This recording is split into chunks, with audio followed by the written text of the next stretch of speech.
Hello friends, how are you? Welcome to Indra Civil Services with Anush Patel।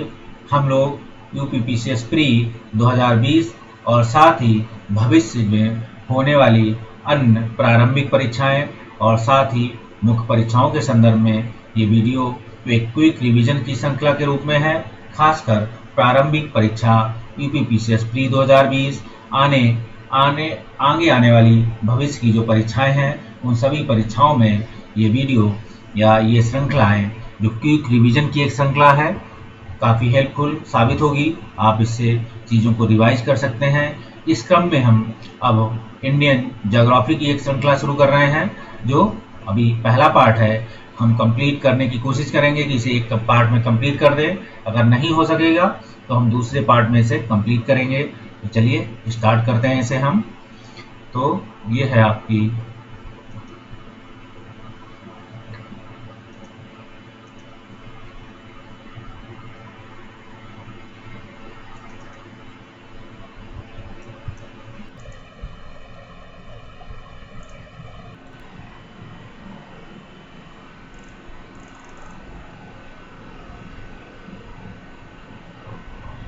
एक minute sir.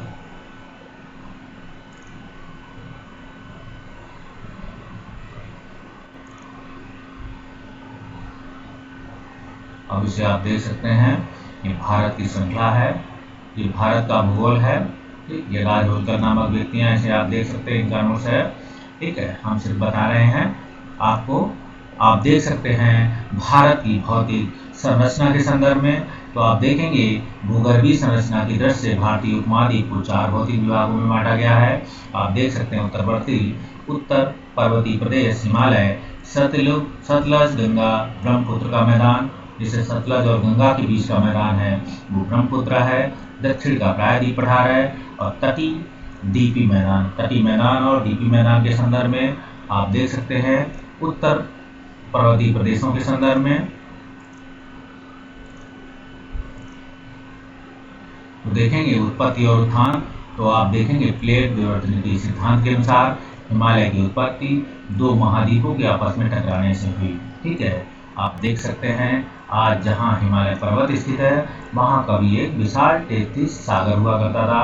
आइए आपको Africa Himalaya की उत्पत्ति के संदर्भ में पहले दिखाते हैं कि आप पहले तो जो जितने महाद्वीप हैं उनकी उत्पत्ति के क्रम में देख सकते हैं कि ये आप देखेंगे ये टेथिस सागर था। ठीक है, और देखेंगे उत्तरी भाग जिसे हम बोलते थे लारेंसिया और अंगारा भूमि, ये यूरोप, एशिया एवं उत्तरी अफ्रीका का उत्तरी भाग है। आप देखेंगे इसमें दक्षिणी भाग है वो गोंडवाना लैंड है। तो आप देखेंगे यहाँ गोंडवाना लैंड से टूटा हुआ भाग तो अफ्रीका है, अफ्रीका महाद्वीप है। दक्षिणी अमेरिका और ऑस्ट्रेलिया भारतीय प्रायद्वीप और मेडागास्कर अन्य द्वीप आते हैं। देख सकते हैं एशिया भारतीय प्रायद्वीप है वो दक्षिणी भाग गोंडवाना लैंड का हिस्सा है, जबकि एशिया उत्तरी भाग, एशिया यूरोप में उत्तरी भाग जो है लारेंसिया या उत्तरी भाग से स्थित है या अंगारा भूमि या लारेंसिया और दक्षिणी भाग गोंडवाना लैंड, जिसे ये घटना घटी है पर्मियन काल में, याद रखिएगा। ठीक है, आप ये देख सकते हैं ये मैप है आपका। एशिया, यूरोप, बाबा अन्य देश हैं, उत्तरी अफ्रीका है और उत्तरी अमेरिका है, अफ्रीका है। ये उस क्रम में है जिस समय इसमें क्या हुआ, ये विभाजन होता है। और आप देख सकते हैं टेसी सागर में क्या होता है, बलन पड़ेगा। आगे दिखाते हैं आपको। टेसी सागर के दक्षिणी भाग में एक महाद्वीप था जिसे गोंडवाना भूमि कहा जाता है और अवशेष आज दक्षिणी अमेरिका के पूर्वी भाग देख सकते हैं। अफ्रीका प्रायद्वीप भारत ऑस्ट्रेलिया के रूप में विद्यमान है जिसके अवशेष देख सकते हैं टेसी सागर के उत्तर में ऐसे ही महाद्वीप स्थित है, ऐसा ही महाद्वीप स्थित था जिसको हम देखेंगे अंगारा भूमि या जिसे बोलते हैं उत्तर में अंगारा भूमि स्थित है जिसके अवशेष देखेंगे एशिया, यूरोप, उत्तरी अमेरिका के रूप में विद्यमान था। ठीक है, आप देखेंगे तो मध्यजीविकल मेसोजोइकल में गोंडवाना भूमि में क्या होता है, गोंडवाना भूमि तथा अंगारा भूमि के बीच एक टेथिस सागर तल के भूगर्भ की हलचलें के कारण ये ऊपर उठने लगा। ठीक है, एक आता है मेसोजोइक काल आया तो मेसोजोइक काल जिसे मध्यद्वीपीय काल बोलते हैं, तो गोंडवाना भूमि और अंगारा भूमि के बीच में स्थित एक टेसी सागर हुआ करता था, जिसे हमने अभी ऊपर आपको बताया है। ये टेसी सागर हुआ करता था। इसमें हुआ क्या, इसमें हलचल पैदा हुई। तो देखेंगे तो हलचल पैदा हुई और ये टेसी सागर धीरे धीरे ऊपर उठने लगा। उठते उठते इस जल ने क्या हुआ, गोंडवाना भूमि के कुछ निचले प्रदेशों को अनावृत कर दिया, मतलब जल इसमें भर गया। इसके साथ गोंडवाना महाद्वीप विस्थापित के प्रभाव से टूट गया। ठीक है, और देखेंगे इसके स्थान पर हुआ, आप देखेंगे हिंद महासागर की सृष्टि हुई। जो गोंडवाना महाद्वीप था, आप देखेंगे उस जो विस्थापन के साथ टूटा, इसके स्थान पर हिंद महासागर की सृष्टि हुई। परंतु टेसी सागर के तल प्रथम प्रदेश का उत्थान इतने पर ही नहीं समाप्त हुआ। विस्थापन के गौर बलन देखिए, जो है भारतीय प्लेट यूरेशियन प्लेट के साथ निरंतर बलित होती रही, मतलब टकराते रहे।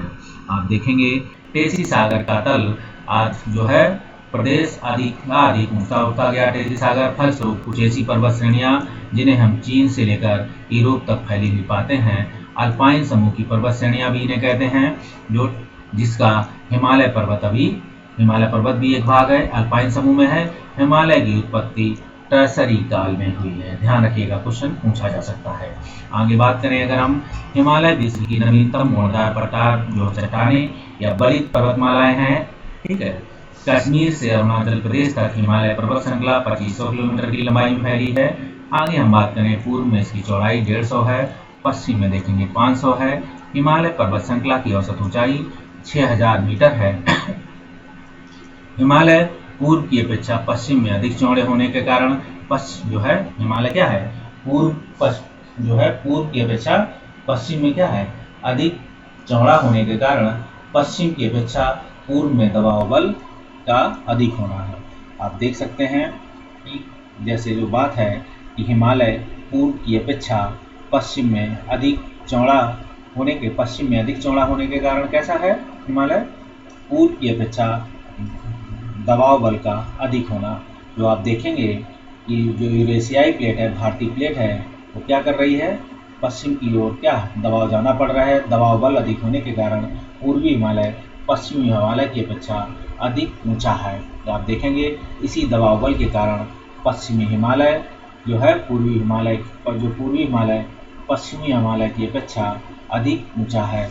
सॉरी, हम गलत बोल गए। दबाव बल अधिक होने के कारण पूर्वी हिमालय जो है वो पश्चिमी हिमालय की अपेक्षा अधिक ऊंचा है। तो आप देखेंगे दबाव बल ज़्यादा पड़ रहा है कहाँ, इस हिस्से में, पूर्वी हिमालय में। तो आप देख सकते हैं पूर्वी हिमालय की अपेक्षा, ठीक है, पश्चिम हिमालय में अधिक चौड़े होने के कारण जो है पश्चिम की अपेक्षा पूर्व में दबाव बल अधिक है। ठीक है, हम उस समय गलत बोल गए थे। ये स्टेटमेंट आपके सामने जो कॉन्सेप्चुअल है कि आप देखेंगे दबाव बल जो है पूर्व में ज़्यादा पड़ रहा है, इसलिए वहाँ की चौड़ाई कम है। जो पूर्वी हिमालय है, पश्चिम में दबाव बल कम है, इसलिए वहाँ का हिमालय चौड़ा है। तो दबाव बल अधिक होने के कारण पूर्वी हिमालय पश्चिमी हिमालय की अपेक्षा अधिक ऊंचा है। आप इसे देख सकते हैं। उत्तर पर्वतीय प्रदेश को 3 भागों में बांटा जा सकता है, ट्रांस या तिब्बती हिमालय, और देखेंगे हिमालय पर्वतीय प्रदेश, हिमालय की पहाड़ियाँ आप देख सकते हैं। ट्रांस या तिब्बत प्रदेश की बात होगी तो देख सकते हैं अधिकांश भाग तिब्बत में हो स्थित होने के कारण तिब्बत हिमालय प्रदेश कहा जाता है। इसका निर्माण जो है जीवाश्म वाले समुद्री अवसादों से हुआ है। निचली परत देखेंगे ट्रेसरी ग्रेनाइट की बनी है। इसके मुख्य विस्तार आप देख सकते हैं जम्मू कश्मीर राज्य में हिमालय के उत्तर में है। आप देखेंगे हिमालय के उत्तर में, मतलब ये हिमालय का भाग नहीं, हिमालय प्रदेश है। और देखेंगे लंबाई 9 से 65 किलोमीटर है। वनस्पतियों के अभाव है। इस प्रदेश की 3 श्रेणियां हैं, आप देख सकते हैं, काराकोरम श्रेणी, लद्दाख श्रेणी और जास्कर श्रेणी। अगर हम उत्तर से दक्षिण की तरफ आएंगे तो कल्लू पीधौ तो काराकोरम, लद्दाख, जास्कर और पीर पंजाल आप देख सकते हैं। इस श्रेणियों में ये पीमार का पठार है, ठीक है, पीमार की गांठ है। ये कश्मीर की घाटी है और ये लघु हिमालय है और ये बृहद हिमालय है। ठीक है, लघु हिमालय के नीचे ये देख सकते हैं, ये लघु बृहद हिमालय का हिस्सा है। ठीक है, और ये लघु हिमालय का हिस्सा है, आप इसको समझ सकते हैं। ये है आपका तेनसांग पीमा की घाट से निकलता है, चीन की तरफ जाएंगे तो त्यांसांग है, कुनलुर है, काराकोरम है, कैलाश श्रेणी है, लद्दाख श्रेणी है। इसके बाद आप देखेंगे जास्कर श्रेणी है। तो कैलाश श्रेणी को देखेंगे तो ये काराकोरम और लद्दाख के बीच में कभी क्वेश्चन पूछा जा सकता है। ये हम आगे देख सकते हैं इस संदर्भ में। तो जिसे बोलते हैं लघु हिमालय, ये काठमांडू की घाटी है, आप देख सकते हैं इसे। तो लघु हिमालय और बृहद हिमालय के बीच में जो घाटी बनती है वो वहीं पे हम नेपाल, काठमांडू की घाटी मतलब नेपाल स्थित है। शिवालिक श्रेणी में देखेंगे तो इसे इसके नीचे लघु हिमालय के नीचे शिवालिक है, सबसे नवीनतम। अब बात करें काराकोरम की श्रेणी, ये भारत का सबसे उत्तरी पर्वत है, उच्च एशिया की रीढ़ कहा जाता है इसे, ठीक है। अब बात करें भारत की सबसे ऊंची चोटी गार्डमिनास्टिन या माउंट केटू जो है इसी में स्थित है। काराकोरम नुब्रा घाटी में ही सियाचिन ग्लेशियर है, आप याद रखें नुब्रा घाटी में सियाचिन ग्लेशियर है। अब बात करें लद्दाख श्रेणी की, देखते हैं लद्दाख श्रेणी के दक्षिण में स्थित है। लद्दाख श्रेणी इस पूर्वी भाग कैलाश श्रेणी तिब्बत चीन में स्थित है, आप इसे देख सकते हैं। ये काराकोरम ये काराकोरम के दक्षिण में स्थित है। लद्दाख श्रेणी का पूर्वी भाग कैलाश श्रेणी तिब्बत चीन में है। जास्कर श्रेणी कहेंगे ये लद्दाख के दक्षिण महान हिमालय के उत्तर में ही स्थित है। लद्दाख श्रेणी एवं जास्कर श्रेणी के बीच सिंधु नदी की घाटी स्थित है। आप देखेंगे जो जास्कर है वो ये लद्दाख के दक्षिण व महान हिमालय के उत्तर में स्थित है। आप जास्कर को देख सकते हैं, जास्कर क्या है लद्दाख के दक्षिण में और महान हिमालय के उत्तर में। लद्दाख श्रेणी एवं जास्कर श्रेणी के बीच सिंधु नदी घाटी स्थित है। आप आगे बात कर सकते हैं हिमालय पर्वतीय प्रदेश। हिमालय पर्वतीय प्रदेश 3 समांतर श्रृंखलाओं के रूप में है जो उत्तर से दक्षिण क्रमशः इस प्रकार हैं, आप देख सकते हैं। बृहद हिमालय का आंतरिक हिमालय, हिमालय का पर्वतीय प्रदेश, तो बृहद हिमालय या आंतरिक हिमालय या हिमाद्री बोला जाता है इसे। फिर लघु हिमालय या हिमाचल श्रेणी बोला जाएगा। उप हिमालय, ब्राह्य हिमालय या शिवालिक श्रेणी बोला जाएगा। याद रखना तीनों हैं जो हिमालय पर्वतीय प्रदेश। आगे बात करें बृहद हिमालय या हिमाद्री, ये सिंधु नदी के गर्भ से अरुणाचल प्रदेश के ब्रह्मपुत्र नदी के मोड़ तक फैली हुई है, इसे हम बृहद हिमालय या हिमाद्री बोलेंगे। आगे विश्व की सर्वाधिक ऊंची चोटियां इस श्रेणी में हैं। माउंट एवरेस्ट, सागरमाथा इसी में चोटी इसी पर स्थित है, किस पे बृहद हिमालय पे। और आप देखेंगे श्रेणी का ढाल जो है उत्तर की ओर मंद है, मतलब आप जाएंगे तो उत्तर की ओर मंद है ढाल, आप देखेंगे। और दक्षिण की ओर तीव्र है, इसी देखा होगा, इसी कारण से चाइना भारत की तरफ बढ़ नहीं पाता है। साइबेरिया की जो हवाएं हैं वो भारत में प्रवेश नहीं कर पाती हैं, नहीं तो भारत आज आपको अभी इस समय आप हो सकता है सर्दी के कपड़े पहन के बैठे होते, ठीक है। और मध्य भाग में गंगा, यमुना और उसकी सहायक नदियों का उद्गम है। इस श्रेणी को काटकर सिंधु, ब्रह्मपुत्र और अलकनंदा के पूर्ववर्ती जिसे बोलते हैं कि जो है पूर्ववर्ती घाटियां हैं। तो मध्य भाग में गंगा, यमुना और उसकी सहायक नदियों का उद्गम है। इस श्रेणी को काटकर सिंधु, ब्रह्मपुत्र व अलकनंदा ने पूर्ववर्ती नदियां, पूर्ववर्ती घाटियों का मतलब है पूर्ववर्ती नदियां भी हैं, पूर्ववर्ती नदियां हैं। ये हिमालय की उत्पत्ति के पूर्व ये नदियां यहाँ थीं, लेकिन जब हिमालय बना तो इन नदियों का जो बहाव रुक गया, लेकिन इन्होंने फिर से पूर्ववर्ती अपना प्रवाह या धारा को उसी दिशा में मोड़कर पहाड़ों या इस पर्वत को काटकर अपनी जो है घाटियों में बहती हुई अपनी नदी धाराओं का निर्माण किया। इसे ही हम पूर्ववर्ती निर्माण कहेंगे। यह नदी नंगा पर्वत से लेकर नामचा पर्वत तक एक पर्वतीय दीवार के रूप में फैला हुआ है। हम आगे देख सकते हैं संदर्भ में, तो देखेंगे पूर्ववर्ती नदी जिसे जो है ये नदियां हैं, वे नदियां जिनका निर्माण स्थल खंड के उत्थान के पहले हो चुका था। नदी मार्ग के स्थल खंड का उत्थान होता है। पूर्ववर्ती नदी ऊंचे उठे हुए स्थल खंड को काटकर अपने पुराने मार्ग या घाटी में सुरक्षित रखती है। आगे देखें हिमालय का सर्वोच्च शिखर देख सकते हैं जो माउंट एवरेस्ट है, देख सकते हैं माउंट एवरेस्ट क्या है, चोमोलंगमा तिब्बत, सागरमाथा नेपाल बोलते हैं इसे। और माउंट एवरेस्ट को चोमोलंगमा तिब्बती हो गया, सागरमाथा नेपाल में इसे। आगे भारत का सर्वोच्च शिखर माउंट केटू गार्डमिनास्टिन वर्तमान में पाक अधिकृत कश्मीर में है। भारत की हिमालय की सबसे ऊंची चोटी कंचनजंगा है जो नेपाल और सिक्किम की सीमा पर स्थित है। आगे देख सकते हैं महान हिमालय या बृहद हिमालय में पूर्व की तुलना में जो है पश्चिम में भाग में हिमरेखा की ऊंचाई अधिक है। आप देखेंगे पूर्व की तुलना में पश्चिम भाग में हिमरेखा की ऊंचाई अधिक ऊंची है। इसका कारण है पश्चिमी भाग का अधिक शुष्क होना। ठीक, यहाँ शुष्क होना अधिक है इसलिए ऐसा है। लघु हिमालय या हिमाचल श्रेणी देख सकते हैं इस संबंध में, तो इसका विस्तार मुख्य हिमालय के दक्षिण में है। इसकी चौड़ाई 80 से 100 किलोमीटर के बीच में है। औसत ऊंचाई 3700 से 4500 के बीच है। दलों का कोणधारी वन छोटे छोटे घास के मैदान हैं जिन्हें कश्मीर में मर्ग, गुलमर्ग, सोनमर्ग, उत्तराखंड में बगुयाल, प्यार और मध्यवर्ती भागों में दुआर धून कहा जाता है। विवर्तनिक की दृष्टि से आप देखेंगे, ये आप क्वेश्चन याद रखें कि कश्मीर में इसे क्या कहा जाता है, जो घास के मैदान है छोटे छोटे कोणधारी वन छोटे छोटे घास के मैदान, कश्मीर में इन्हें आप कहेंगे मर्ग, गुलमर्ग, सोनमर्ग हो गए मर्ग में, और उत्तराखंड में बगुयाल और प्यार। तो उत्तराखंड वाले बगुले बहुत प्यार करेंगे, तो उत्तराखंड में बुग्याल और प्यार, और मध्यवर्ती भागों में दुआर और दून। ठीक है, जब मध्यवर्ती भाग में द्वार और दून। अब विवर्तनी की दृष्टि से यह हिमालय प्राय प्रांत शांत है। विवर्तनी की दृष्टि भारत के प्रसिद्ध स्वास्थ्यवर्धक सिंह स्थान शिमला, मंसूरी, नैनीताल, रानीखेत, दार्जिलिंग आदि लघु हिमालय के निचले भागों में अर्थात लघु हिमालय और शिवालिक श्रेणियों के बीच स्थित है।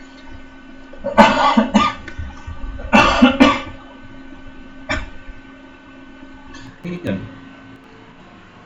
जितने भी आपको मिलेंगे हिल स्टेशन आप लघु हिमालय और शिवालिक श्रेणी के बीच में हैं। आप देखेंगे ये जा रही थी, क्या नाम आप देखेंगे, जैसे लघु हिमालय जा रहा है, हिमालय के नीचे का लघु हिमालय है, और लघु हिमालय के नीचे आप देखेंगे ऐसी एक श्रृंखला क्या जा रही है जो शिवालिक की इसी के बीच में है सारे हिल स्टेशन आपके। और आप देखेंगे लघु हिमालय के अंदर कई छोटी छोटी श्रेणियां हैं जिन्हें देख सकते हैं। आप देख सकते हैं पीर पंजाल श्रेणी, धौलाधर श्रेणी और नाग टिब्बा श्रेणी और महाभारत श्रेणी। ठीक है, आप अलग अलग देख सकते हैं इसे। तो पीर पंजाल श्रेणी देख सकते हैं, धौलाधर श्रेणी देख सकते हैं इसे। ठीक है, आप इसको देख सकते हैं। इस जो लघु हिमालय के अंदर कई कई छोटी श्रेणियां जो निम्न है पीर पंजाल, धौलाधर, नाग टिब्बा, महाभारत, ये सभी जो है पीधौ, पीरी, यनम। ठीक है, ये लघु हिमालय के हिस्सा हैं, याद रखना, पीर पंजाल, धौलाधर, नाग टिब्बा, महाभारत। तो आप इन्हें देख सकते हैं, पीर पंजाल श्रेणी, धौलाधर श्रेणी, नाग टिब्बा श्रेणी, महाभारत श्रेणी, इन सभी में देख सकते हैं पीर पंजाल, धौलाधर, नाग टिब्बा और महाभारत श्रेणियों के बाद अब आगे बात करेंगे शिवालिक श्रेणी या बृहद हिमालय। तो शिवालिक श्रेणी लघु हिमालय, ठीक है, ये दक्षिण में अवस्थित है। इसका विस्तार पश्चिम में पंजाब के कोटवार बेसिन से प्रारंभ होकर पूर्व में कोसी नदी तक है। आप इसे देख सकते हैं। हिमाचल प्रदेश एवं पंजाब में अधिक चौड़ा है, जबकि पूर्व में क्रमशः सकरा होता जाता है। हिमाचल प्रदेश एवं पंजाब में अधिक चौड़ा है। आप इसे देख सकते हैं कैसे चौड़ा है, तो आप इसे जबकि पूर्व में क्रमशः सकरा होता जाता है। आप देख सकते हैं हिमालय पर्वत श्रृंखला का नवीनतम भाग है। इसे गोरखपुर के समीप जो है ढूंढना श्रेणी, पूर्व में चुरिया मुरिया श्रेणी और शिवालिक को अरुणाचल प्रदेश में दाफलाकमिरी, अबोर, मिस्मी पहाड़ियों के नाम से जाना जाता है।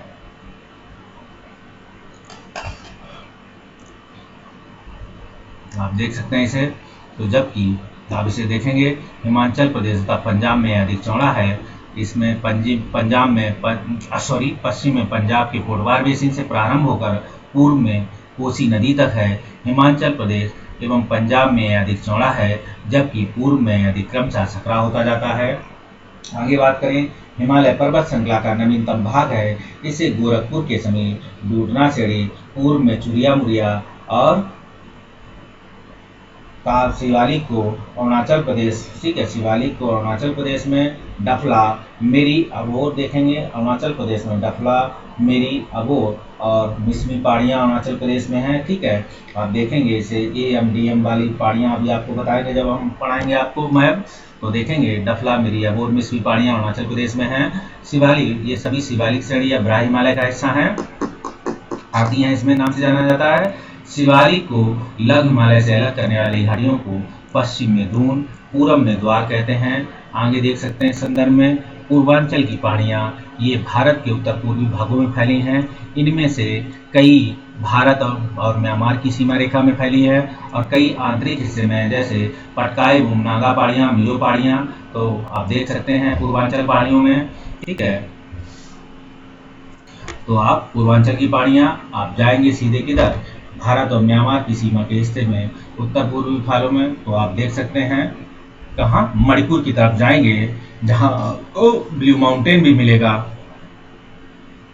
तो आप देख सकते हैं ये अरुणाचल प्रदेश है, डीएम एम, ठीक है, डफला मिरी अबोर मिसबी, ये पटकाई नागालैंड में है, नागा पहाड़ियाँ हैं, ये देखिए मणिपुर है, मणिपुर में ही आपको मिलेगी क्या, पटकाई नागा पहाड़ियाँ, मिजो पहाड़ियाँ। ठीक है, आप देख सकते हैं गारो खासी जानतिया मेघालय है, त्रिपुरा पहाड़ियाँ त्रिपुरा में हैं, और आप देख सकते हैं इसे आगे मणिपुर पहाड़ियों को हम बोलते हैं ब्लू माउंटेन भी बोलते हैं, नीली पहाड़ियाँ भी बोलते हैं, ध्यान रखिएगा इसे। आगे बोलेंगे हिमाचल प्रदेश का विभाजन, तो देखेंगे पंजाब हिमालय सिंध नदी तथा सतलज नदी के मध्य अवस्थित है, पर्वतीय भाग जम्मू कश्मीर तथा हिमाचल प्रदेश में विस्तृत है। इसमें लद्दाख, पीर पंजाल, जास्कर पर्वत श्रेणियों में रोहतांग एवं जोजिला दर्रा अवस्थित हैं। आप देख सकते हैं लद्दाख, पीर पंजाल, जास्कर पर्वत श्रेणियाँ एवं रोहतांग तथा जोजिला दर्रा अवस्थित हैं पीर पंजाल में। तो सिंधु नदी तथा सतलज नदी के मध्य अवस्थित यह पर्वतीय भाग है, जम्मू कश्मीर तथा हिमाचल प्रदेश में विस्तृत हैं ये। ठीक है, जम्मू कश्मीर हैं, हिमाचल प्रदेश में विस्तृत हैं। इसमें लद्दाख है, पीर पंजाल है, जास्कर पर्वत श्रेणियाँ एवं रोहतांग और जोजिला दर्रा अवस्थित हैं। आप देख सकते हैं इसमें। आगे हम बात करें कुमायूं हिमालय की, तो सतलज एवं काली नदियों के मध्य विस्तृत है। सतलज देखेंगे, काली नदियाँ तो पंजाब हिमालय से अधिक ऊंचा है। ठीक है, पंजाब हिमालय से अधिक ऊंचा है ये कुमायूं हिमालय। भागीरथी तथा यमुना नदियों का उद्गम क्षेत्र इसी क्षेत्र में हिमालय में है। और देखेंगे बद्रीनाथ, केदारनाथ प्रमुख इसकी चोटियां हैं कुमायूं हिमालय की। नंदा देवी कुमायूं हिमालय का प्रमुख शिखर है। ठीक है, याद रखें इसे। उत्तराखंड राज्य स्थित है इसमें कुमायूं हिमालय में। अब नेपाल हिमालय की बात करें तो देखेंगे सबसे प्रादेशिक भाग है काली नदी से तीस्ता नदी के तक लगभग 800 किलोमीटर विस्तृत में है ये नेपाल हिमालय। विश्व की सर्वोच्च पर्वत श्रृंखलाएं माउंट एवरेस्ट, कंचनजंगा, धौलागिरी, मकालू आदि इसी श्रेणी में स्थित हैं। आगे हम बात करेंगे असम हिमालय। तीस्ता नदी से लेकर दिहांग ब्रह्मपुत्र तक 720 किलोमीटर फैला है। हिमालय में नागा पहाड़ी, मणिपुर, ठीक है, मिजो, खासी आदि पहाड़ियां अवस्थित हैं। भाग की प्रमुख नदियां दिबांग, दिबांग, लोहित, ब्रह्मपुत्र हैं। आगे हम देख सकते हैं इस नदियों में सतलज एवं गंगा, ब्रह्मपुत्र मध्य उत्तर का विशाल मैदान है। तो सतलज है, गंगा है, ब्रह्मपुत्र का मैदान ये उत्तर का विशाल मैदान है, जिसमें उत्तरी राजस्थान, पंजाब, हिमालय से लेकर उत्तरी भारत के असम राज्य तक का भाग सम्मिलित है। इसका विस्तार पाकिस्तान, सिंध नदी के मैदान, बांग्लादेश, गंगा ब्रह्मपुत्र का मैदान शामिल है। इस देख सकते हैं सतलज गंगा एवं ब्रह्मपुत्र के मैदान के रूप में तो उत्तर का मैदान है। इसमें उत्तरी राजस्थान है, पंजाब, हरियाणा से लेकर उत्तरी भारत के असम राज्य तक का भाग सम्मिलित है। इसका विस्तार पाकिस्तान, सिंध नदी का मैदान, बांग्लादेश, गंगा ब्रह्मपुत्र का मैदान भी स्थित है। आगे हम देख सकते हैं यह मैदान सतलज, गंगा, ब्रह्मपुत्र और उसकी अनेक सहायक नदियों के द्वारा लाकर जमा की गई कांप मिट्टी से बना है, अतः यह बहुत ही उपजाऊ है। और अरावली पर्वत श्रेणी, सिंधु जो है पर्वत समूह, नांगा गंगा नदी समूह के बीच में विभाजक है। आप देख सकते हैं ये मैदान, आप देख सकते हैं मैदान क्या है, सतलज, गंगा, ब्रह्मपुत्र और उनकी अनेक सहायक नदियों द्वारा जमा की गई कांप मिट्टियों से बना है, बहुत ही उपजाऊ है। अरावली पर्वत श्रेणी, सिंधु सतलज समूह, गंगा नदी समूह, बीच में जल विभाजक है, वाटर शेड है, काम करती हैं तथा मैदान के पश्चिमी एवं पूर्वी भाग क्रमशः पश्चिम पूर्वी मैदान बनाते हैं। आगे हम बात करें उत्तर का विशाल मैदान, तो देखेंगे पश्चिम का मैदान और पूर्व का मैदान। तो देखेंगे सिंध गंगा का मैदान है, आप देखेंगे पंजाब एवं हरियाणा का मैदान है पश्चिम मैदान में, राजस्थान का मैदान आएगा, ये सभी पश्चिम का मैदान है। गंगा का मैदान, ब्रह्मपुत्र का मैदान आप देख सकते हैं श्रेणी में। आगे हम बात करेंगे पश्चिमी मैदान के संदर्भ में, तो सिंध गंगा का मैदान भारत में इसका सतलज बेसिन आता है, अतः भारत इसे सतलज का मैदान भी कहते हैं। सिंधु नदी के पश्चिम में पश्चिम का मैदान बांगर से बना है। इसके पूर्व में से डेल्टाई मैदान है, आप देख सकते हैं। इसका सतलज बेसिन ही आता है। सिंधु का मैदान देखेंगे तो भारत में इसका सतलज बेसिन ही आता है, ठीक है, सिंधु में, बाकी आप नहीं आता। सतलज बेसिन भारत में आता है, अतः भारत में इसे सतलज का मैदान भी कहते हैं। और आप देखेंगे सिंधु नदी के पश्चिम का जो बांगर से बना मैदान, इसके पूर्व में स्थित मैदान डेल्टाई है। तो सिंधु नदी के पश्चिम जो मैदान होगा, आप देखेंगे बांगर से बना है और इसके पूर्व में स्थित मैदान डेल्टाई है। हम आगे देख सकते हैं इस संदर्भ में। अब पंजाब हरियाणा हिमालय, तो आप देखेंगे पश्चिम में स्थित मैदानी भाग है जो पंजाब एवं हरियाणा तक फैला हुआ है। सतलज, ब्यास, रावी नदियां बहती हैं यहाँ पे, ठीक है। मुक्ता बांगर से निर्मित हैं। आगे नदियों के किनारे एक सकरी पट्टी खादर भूमि पाई जाती है। इसे स्थानीय भाषा में क्या कहता है, बेट कहा जाता है पंजाब हरियाणा मैदानों में, ठीक।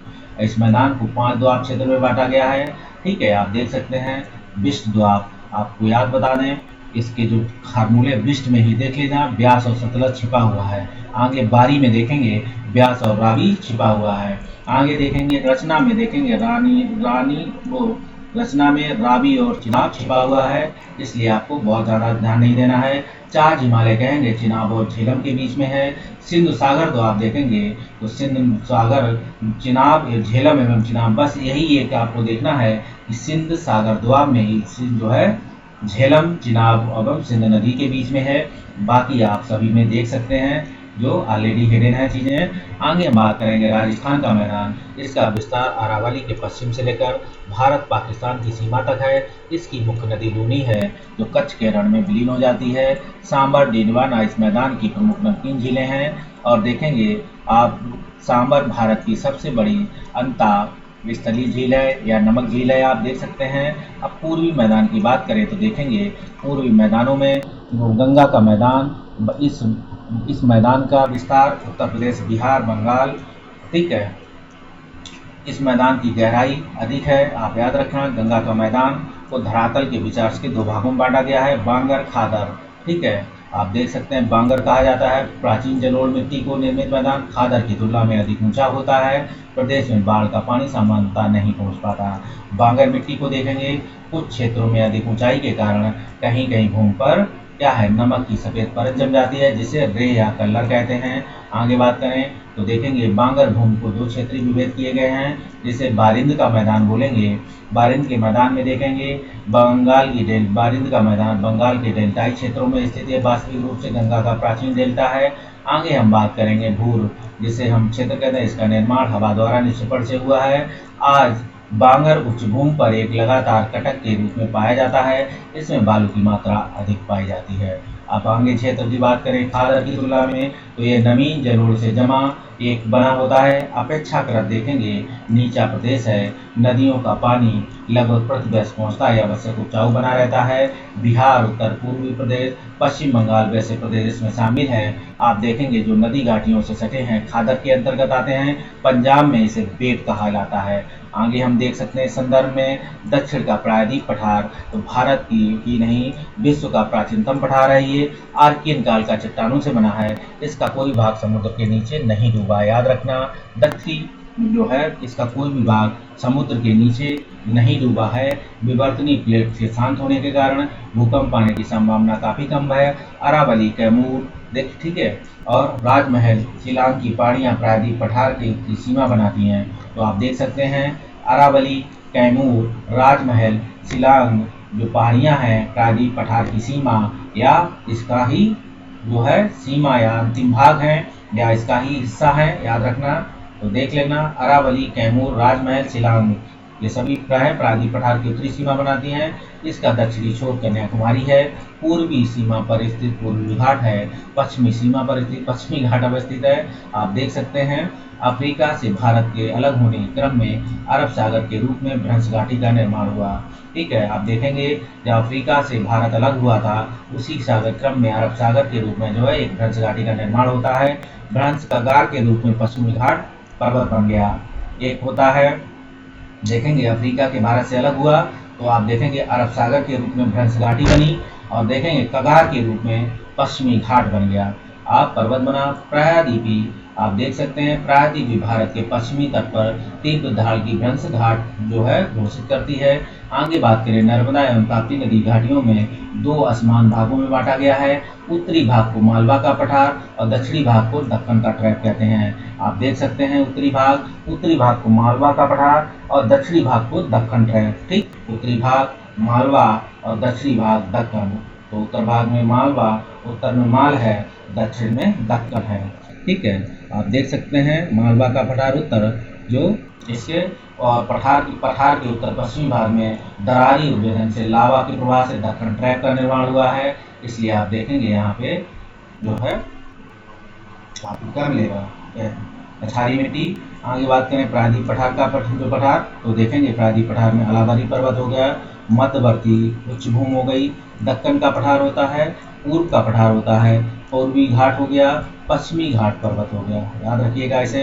तो देखेंगे मध्यवर्ती भूमि देख सकते हैं मालगावा का पठार आया, बुंदेलखंड का पठार आया, विंध्याचल पर्वत श्रेणी आई। दक्कन के पठार के संदर्भ में देख सकते हैं तो आप देखेंगे दक्कन का पठार, तेलंगाना का पठार, कर्नाटक का पठार। ठीक है, आगे बात करेंगे पूर्वी पठार में देख सकते हैं तो आप देखेंगे बघेलखंड, छत्तीसगढ़ और दंडार का है। और देख सकते हैं छोटा नागपुर पठार, तो आगे देखेंगे छोटा नागपुर पठार के रूप में। हम आगे देख सकते हैं संदर्भ में अरावली पर्वत, तो देखेंगे यह एक अवशिष्ट पर्वत है, यहाँ पे लाइन नहीं घटा है। तो आप देख सकते हैं पूर्वी पठार का हिस्सा है। पराजी पठार में आप देख सकते हैं कभी पूछा जाए क्वेश्चन आपका यहीं से पूछा जाता है अक्सर कर, इसलिए आप ध्यान रखें। और यहाँ से तो ये सभी आपको कर्नाटक, तेलंगाना, दक्कन, ये तो आप अंदाजा से भी मार देंगे, लेकिन आप इन चीज़ों को अंदाजा से लगाना मुश्किल पड़ जाएगा कि बघेलखंड छत्तीसगढ़ तो एक बार समझ में आ जाएगा, दंडार का है, छोटा नागपुर, मेघालय, ये सभी प्रायद्वीप पठार का हिस्सा हैं। याद रखिएगा बघेलखंड छत्तीसगढ़ का पठार और दंडार काय का पठार, छोटा नागपुर मेघालय का पठार, ये सभी प्रायद्वीपीय पठार का हिस्सा हैं, इसे याद रखें। आगे हम बात करेंगे अरावली पर्वत श्रेणी, यह अवशिष्ट पर्वत है। आगे विश्व के प्राचीनतम मोड़दार पर्वतों में से एक है। अरावली की लंबाई 1100 किलोमीटर है, दिल्ली से अहमदाबाद तक फैली है, मालवा के पठार के उत्तर पश्चिम में स्थित है।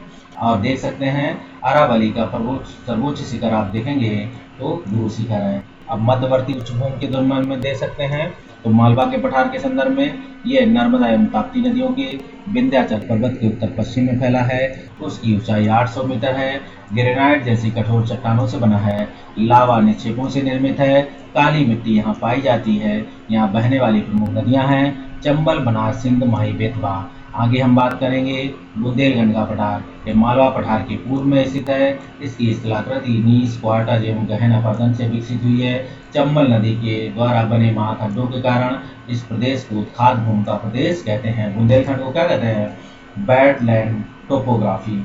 तो उत्खात भूमि का प्रदेश बुंदेलखंड मालवा पठार के पूर्व में स्थित है। स्थलाकृति नीस तथा क्वार्टाइज के गहन अपरदन से विकसित है। आप देखेंगे नीस है, क्वार्टाइज है, इसके क्या हो रहा है? गहन अपरदन से विकसित होती है। चंबल नदी द्वारा बने महाखंडों के कारण इस प्रदेश को उत्खात भूमि कहते हैं। ठीक, आगे बात करें तो जो बात करें विंध्याचल पर्वत श्रेणी, इसकी लंबाई 1200 किलोमीटर इस श्रृंखला का हिस्सा है।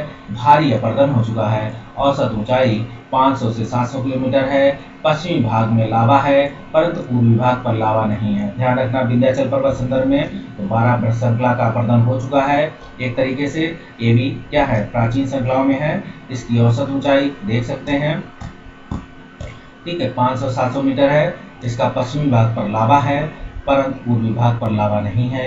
इसके पश्चिम में भारनेर श्रेणी है, पूर्व में आप कैमूर श्रेणी है। ध्यान रखिएगा इसके जो विंध्याचल पर्वत श्रेणी है तो भारनेर श्रेणी बोला जाए तो विंध्याचल पर्वत श्रेणी का हिस्सा है और कैमूर श्रेणी भी विंध्याचल पर्वत श्रेणी का हिस्सा है। आगे हम बात करें तो देखेंगे दक्कन का पठार। तो आप देखेंगे दक्कन के पठार में ये पठार ताप्ती नदी के दक्षिण में फैला है। दक्कन का पठार ताप्ती नदी है, इसके दक्षिण में दक्कन का पठार है। ये उत्तर पश्चिम में सतपुड़ा और विंध्याचल, उत्तर में महादेव और मैकाल की पूर्व में मैकाल पूर्व में पूर्वी घाटी। तो उत्तर में महादेव और मैकाल, पूर्व में पूर्वी घाटी, पश्चिम में पश्चिमी घाटी से घिरा हुआ है। आप देखेंगे चारों तरफ से जो ताप्ती नदी के दक्षिण में गया, उत्तर पश्चिम में इसके क्या है सतपुड़ा पहुंच गया, सतपुड़ा तथा विंध्याचल पहुंच गया।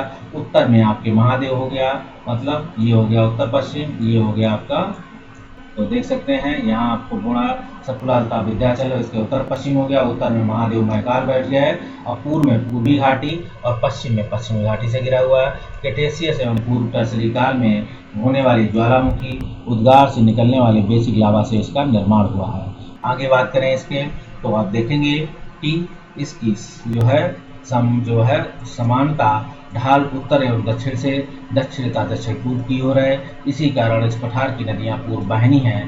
ताप्ती नदी इस उत्तरी सीमा बनाती हैं। यह पठार जो मध्य प्रदेश, महाराष्ट्र, आंध्र प्रदेश, कर्नाटक तथा गुजरात राज्यों में भी फैला हुआ है।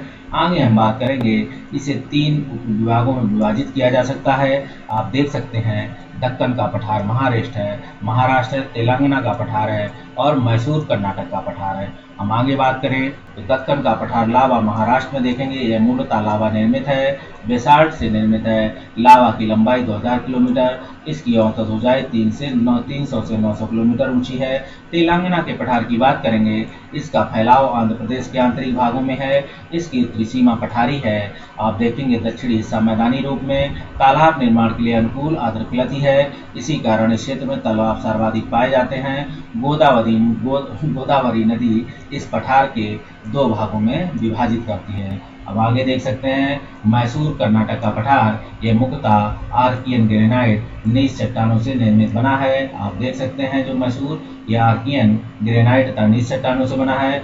बेंगलोर तथा मैसूर के मध्य लावा पठार पाए जाते हैं। दक्षिण की ओर नीलगिरी पर्वत और सीमाबद्ध हैं। ठीक है, आप देखेंगे भावगन की पहाड़ियाँ इस पठार का हिस्सा है। किसका? कर्नाटक का। यहाँ से क्या है, कुद्रेमुख जो है लौह अयस्क पाया जाता है। आप कुद्रेमुख की जो है खादाने हैं। आगे देखें कावेरी मैसूर के पठार में बहने वाली मुख्य नदी है। आप देख सकते हैं कर्नाटक में शरावती नदी इस पर क्या बनाती है। कर्नाटक जो पठार है इसमें शरावती नदी एक बहती है जो जोग या गांधी गढ़सप्पा जलप्रपात भारत का सर्वोच्च जलप्रपात है। अब सेकंड नंबर पे है। आगे बात करें बघेलखंड का पठार, तो मैकाल श्रृंखला के पूर्व में स्थित है। इसके उत्तर में क्या है, आप पूर्व के पठार की बात करें या बघेलखंड की तरफ चला है तो देखेंगे मैकाल श्रृंखला के पूर्व में स्थित है। उत्तर में सोनपुर पहाड़ियाँ, दक्षिण में रामगढ़ की पहाड़ियाँ और मध्य भाग में आप देखेंगे पूरब से पश्चिम की ओर, पूरब से जाएंगे तो पश्चिम की ओर ऊंचा उठता चला जाएगा, मतलब पूर्वी की ओर, पूरब की ओर ढाल है तो बघेलखंड क्या है, पूरब की ओर इसकी ढाल मिलेगी। आगे हम बात करेंगे छत्तीसगढ़ का पठार, तो देखेंगे ये पठार बघेलखंड पठार के दक्षिण में स्थित है। ठीक है, बघेलखंड पठार के इसके में दक्षिण में स्थित है। आप देखेंगे ये कुडप्पा संरचना की चट्टानें हैं छत्तीसगढ़ की। आप देखेंगे इस पठार पर बेनगंगा घाटी, ठीक बेनगंगा की घाटी महानदी की ऊपरी बेसिन सम्मिलित है। आप देखेंगे इस पठार की ऊंचाई दक्षिण की ओर बढ़ती जाती है। आप जैसे जैसे दक्षिण की ओर जाएंगे छत्तीस का पठार जैसे ऊंचा उठता जाएगा। आप देखेंगे दंडारकार का पठार, ये छत्तीसगढ़ तथा आंध्र प्रदेश की सीमावर्ती क्षेत्रों में स्थित है। आर्कियन चट्टानों से निर्मित है, ऊबड़ खाबड़ है। आगे बात करेंगे छोटा नागपुर पठार, ये उत्तर पूर्वी सीमा पठार है। पार्श्वनाथ जो है की पहाड़ियाँ इसी पर स्थित हैं। प्रमुख पहाड़ी नदियों में महानदी सोन दामोदर स्वर्ण रेखा शामिल है। खनिज पदार्थों की दृष्टि से सर्वाधिक घनी है। आप देख सकते हैं मेघालय का पठार, इसे शिलांग का पठार भी कहते हैं। आप देखेंगे ये छोटा नागपुर पठार समकालीन है, ये अत्यंत कटा ना होकर बनों से पठार है, बनों से भरा पठार है। इसे गारो खासी जयंतियाँ तथा मिकिर पहाड़ियाँ शामिल हैं। प्रमुख नदियाँ देखेंगे जो है क्या है, दुधनई और कैसनई हैं। यहाँ की नदियाँ हैं। मेघालय के पठार, ये शिलांग का पठार है, इसे शिलांग का पठार कहते हैं। छोटा नागपुर पठार का समकालीन है, ठीक है, और ये कटाफटा और वनों से भरपूर है। गारो खासी जयंतियाँ मेघालय के पठार को प्रायद्वीप पठार का हिस्सा है, आप याद रखेंगे, ठीक है, इसे अलग मत समझिएगा। यहाँ प्रमुख नदी दुधनई तथा कैसनबई है, पूछा जा चुका है 1-2 बार क्वेश्चन में। आप देखेंगे पूर्वी घाट, तो पूर्वी घाट के संदर्भ में देख सकते हैं ये पर्वत पूर्वी समुद्री तैलीय मैदान के समांतर हैं, महानदी की घाटी में दक्षिण में नीलगिरी और उत्तर पूर्व में दक्षिण, ठीक है। आप देखेंगे दिशा में फैले हैं। इसकी लंबाई 1800 अवशिष्ट पर्वत है पूर्वी घाट। आप देखेंगे कुडप्पा संरचना से हुआ इसका विकास, याद रखें यही। और यह श्रृंखला उड़ीसा से तमिलनाडु तक है। पश्चिमी घाट पर्वत की तुलना में इसका अपरदन अधिक हुआ है, अतः देखेंगे अतः इसकी तुलना में ये कम ऊंचा है। नदी अपरदन के कारण क्रमबद्धता लगभग समाप्त हो चुकी है, ठीक, बहुत ज़्यादा कटा-पिटा है। आगे पूर्वी घाट पर्वत श्रृंखला जो है सर्वोच्च शिखर विशाखापट्टनम चोटी है, ध्यान रखिएगा। आगे बात करें दूसरा सर्वोच्च शिखर महेंद्रगिरी है, तो आप देखेंगे विशाखापट्टनम सबसे ऊंची चोटी है पूर्वी घाट की, महेंद्रगिरी उड़ीसा में है जो दूसरी है। अब आप बात करेंगे पश्चिमी घाट पर्वत की, तो आप देख सकते हैं इन पर्वतों का फैलाव नर्मदा नदी से लेकर कन्याकुमारी तक है। सह्याद्री भी कहते हैं, यह हिमालय के बाद भारत की दूसरी सबसे बड़ी पर्वत श्रृंखला है। इसे दो भागों में बांटा जा सकता है। आगे हम बात करेंगे उत्तरी सह्याद्री का ऊपरी सतह पर लावा निक्षेप है, ठीक है। आप देखेंगे जो पश्चिमी घाट है इसे हम दो भागों में बांट सकते हैं, जैसे उत्तरी सह्याद्री, तो उत्तरी सह्याद्री ये ऊपरी सतह पर क्या है, लावा निक्षेप से निर्मित है। उत्तरी सह्याद्री का सर्वोच्च शिखर जो है कलसुबाई है। यह उत्तरी सह्याद्री में दो दर्रे भी स्थित हैं, कौन से, थाल घाट, भोर घाट। तो एक है ठाकुर भानु प्रताप सिंह, याद करेंगे फार्मूला आपको। तो आप देख सकते हैं जो उत्तरी सह्याद्री में थाल और भोर घाट हो गए, तो आप देखेंगे जो है मुंबई के नासिक और भोर घाट में मुंबई से पुणे। तो थाल घाट में देखेंगे जो मुंबई नासिक और भोर घाट में मुंबई पुणे जो दर्रे हैं, इसके जो दर्रे दो स्थित हैं जो जोड़ते हैं, ठीक है, ये इनके बीच में था। और आप देखेंगे दक्षिणी सह्याद्री, उत्तरी एवं दक्षिणी सह्याद्री के विभाजक रेखा 16 अक्षांश विभाजक रेखा है, ध्यान रखिएगा। जो 16 अक्षांश विभाजक रेखा दो जगह आपको मिलेगी, एक तो वो 49 डिग्री है, ठीक है, हाँ वो 49 है, सॉरी, ठीक है। 16 उत्तरी अक्षांश रेखा जो है वो आप देख सकते हैं, जो उत्तरी अक्षांश जो उत्तरी और दक्षिणी अक्षांश में विभाजक रेखा है, ये गोवा से गुजरती है। और दक्षिणी सह्याद्री का सर्वोच्च शिखर कुद्रेमुख है। दक्षिणी सह्याद्री का निर्माण आर्कियन चट्टानों से हुआ है। आप इसे देख सकते हैं इस स्तर में कि दक्षिणी सह्याद्री उत्तरी एवं दक्षिणी सह्याद्री की विभाजक रेखा है, 16 अंश उत्तरी अक्षांश है, ये गोवा से गुजरती है। यह आप देख सकते हैं दक्षिणी सह्याद्री का सर्वोच्च शिखर कुद्रेमुख है और दक्षिणी सह्याद्री का निर्माण आर्कियन चट्टानों से हुआ है। आप क्वेश्चन बन सकता है, बहुत दिन से नहीं यहाँ से क्वेश्चन पूछा गया है, अब आने की संभावना बढ़ चुकी है, क्योंकि पिछले एक पंचवर्षीय योजना से यहाँ से क्वेश्चन अभी नहीं पूछा गया है। अब यहाँ आपका ध्यान जाने वाला है किसी भी एग्जाम कंपटीशन आयोग का, ध्यान रखें, ठीक है। गोवा से गुजरता है, दक्षिणी सह्याद्री का सर्वोच्च शिखर कुद्रेमुख है, ठीक है। आप दक्षिणी सह्याद्री में जाएंगे तो सर्वोच्च शिखर कुद्रेमुख है। दक्षिणी सह्याद्री का निर्माण आर्कियन चट्टानों से हुआ है, याद रखेंगे। और उत्तरी सह्याद्री का कलसुबाई है, ध्यान रखना, कलसुबाई ऊपर और कुद्रेमुख नीचे। नीलगिरी पर्वत श्रेणी स्थलाकृति गांठ है ये, ठीक है, जहाँ पूर्वी घाट और पश्चिमी घाट आकर मिलन होते हैं। नीलगिरी का सर्वोच्च शिखर तोता बेट्टा है।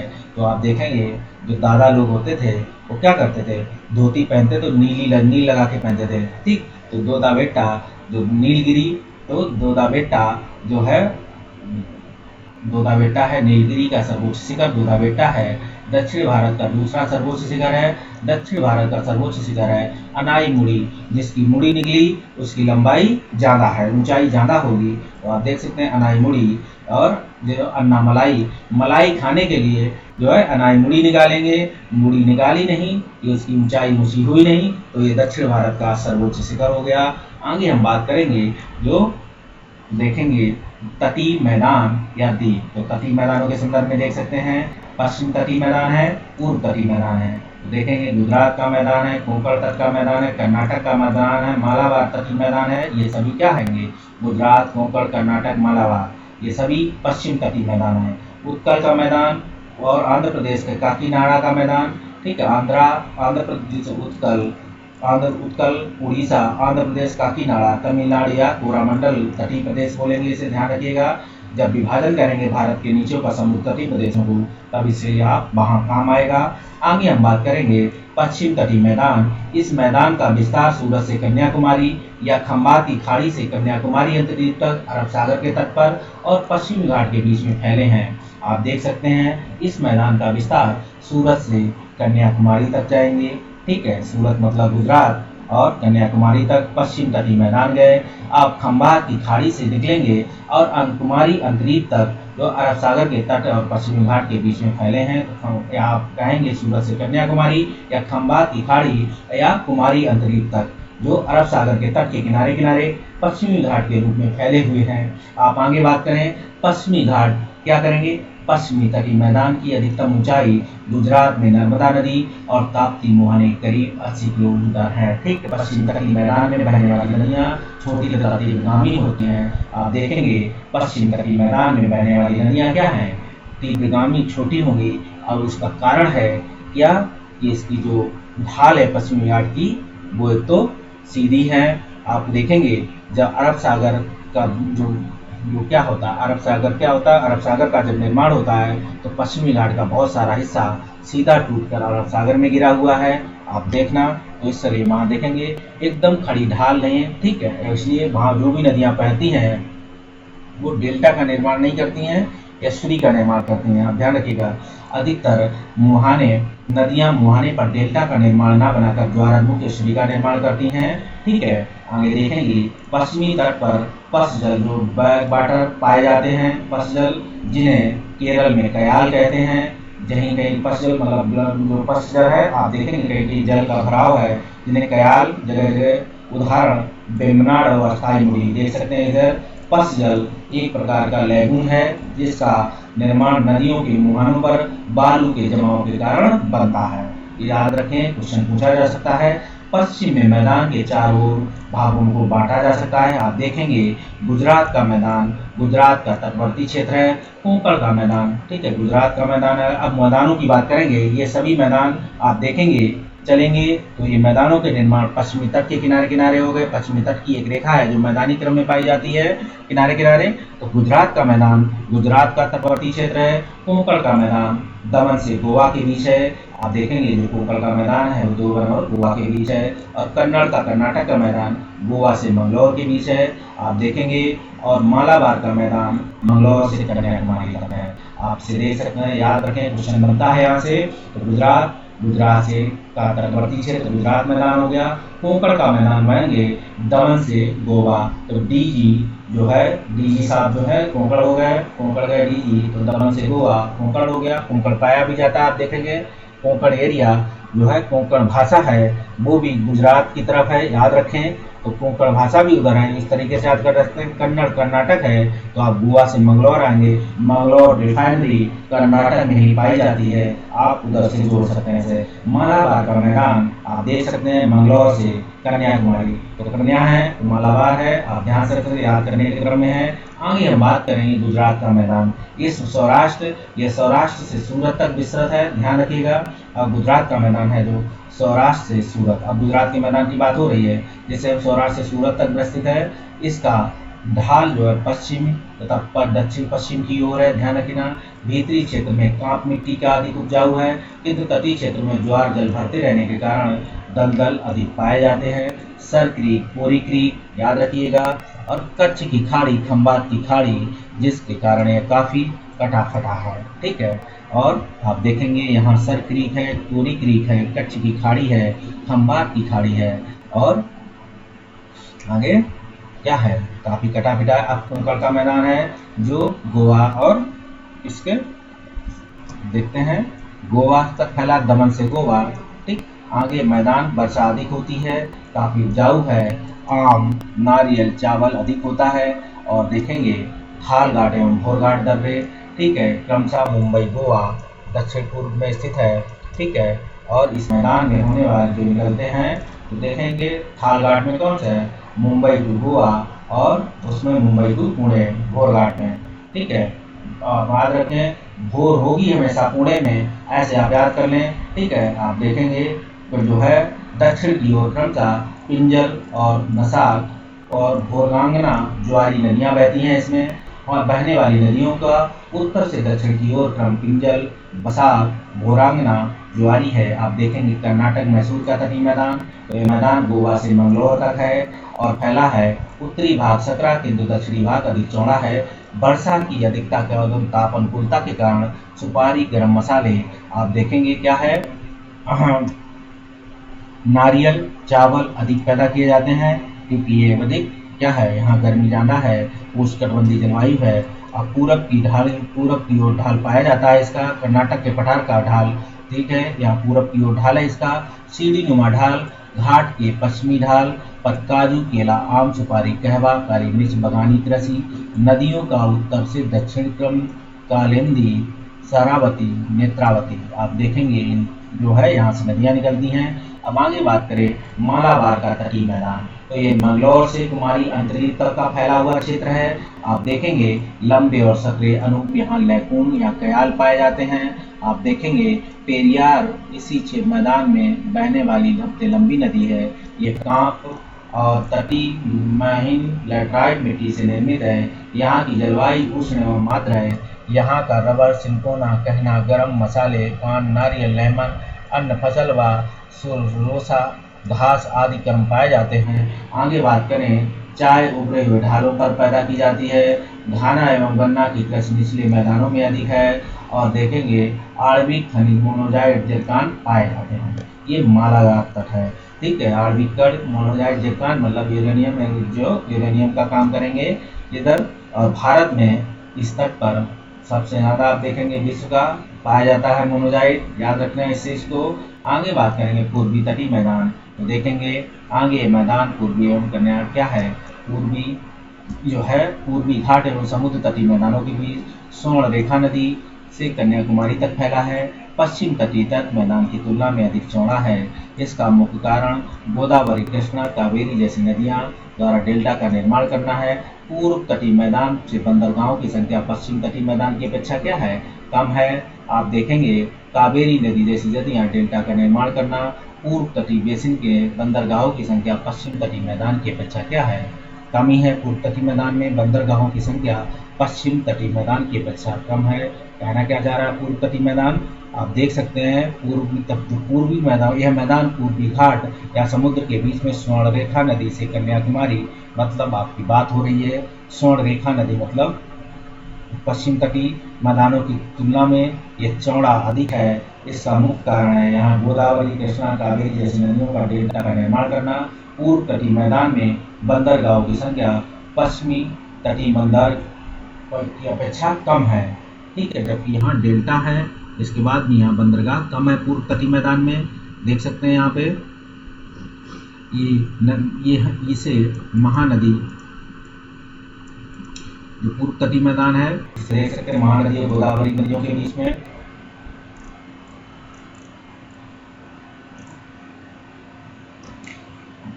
उत्तरी सरकार तट है। कृष्णा और कावेरी के बीच में कोरोमंडल तट है, ठीक है। महानदी और गोदावरी के बीच में उत्तरी सरकार आएगा और कृष्णा कावेरी के बीच में कोरोमंडल तट आएगा। आप देखेंगे ट्रिपल के है, कृष्णा कावेरी कोरोमंडल है, प्योर MGS है, ठीक है। महानदी गोदावरी एंड सरकार जो है MGU आप देख सकते हैं। महानदी गोदावरी उत्तरी सरकार है। और ट्रिपल के की बात है तो कृष्णा कावेरी के बीच में कोरोमंडल तट आता है। उड़ीसा के मैदान को उत्कल का मैदान भी कहा जाता है। पूर्व तटीय मैदानों में देखेंगे गोदावरी और कृष्णा नदियों को बीच डेल्टाई भाग को कलेरू झील, ठीक है। गोदा और कृष्णा के बीच के डेल्टाई भाग को देखेंगे तो कलेरू झील है, आंध्र प्रदेश में अवस्थित है। और आप गोदावरी और कृष्णा की नदियों के बीच के डेल्टाई भाग में है कलेरू झील, यह डेल्टाई झील है। पूर्वी तटीय मैदान में अन्य दो झीलें हैं, चिल्का झील उड़ीसा, पुलकट झील आप देख सकते हैं। चिल्का झील उड़ीसा में है, पुलकट आंध्र और तमिलनाडु की सीमा पर स्थित है। क्वेश्चन पूछा जा चुका है, अवस्थित है। दोनों अनूप झील हैं ये, जो चिल्का और पुलकट झील लैगून लेक हैं ये। आगे चिल्का झील का भारत की सबसे बड़ी लैगून झील, नमकीन झील, साल्ट वाटर लेक है चिल्का, जो उड़ीसा वाली है, आप याद रखें। अब आगे बात करें पूर्व तटीय मैदान को सामान्यतः 3 भागों में विभक्त किया जाता है। पहला है उत्कल का तटीय मैदान। आप उत्कल के तटीय मैदान मतलब उड़ीसा पे बैठे हुए हैं। आंध्र प्रदेश का या काकीनाडा का मैदान, तमिलनाडु या कोकोडू मंडल का तटीय मैदान। आप आगे देख सकते हैं उत्कल का तटीय मैदान। तो उत्कल के तटीय मैदान में देखेंगे गंगा डेल्टा से कृष्णा तक के डेल्टा तक का विस्तृत क्षेत्र है। महानदी आप देख सकते हैं महानदी के डेल्टा में अधिक चौड़ा है और ज्वारी वन फैले हैं। मिट्टी उपजाऊ अधिक होने के कारण चावल एवं जूट की खेती की जा सकती है। आप उत्कल का तटीय मैदान देख सकते हैं, ये गंगा के डेल्टा से कृष्णा के डेल्टा तक विस्तृत है। महानदी के डेल्टा में यह अधिक चौड़ा है। आप देख सकते हैं बाबा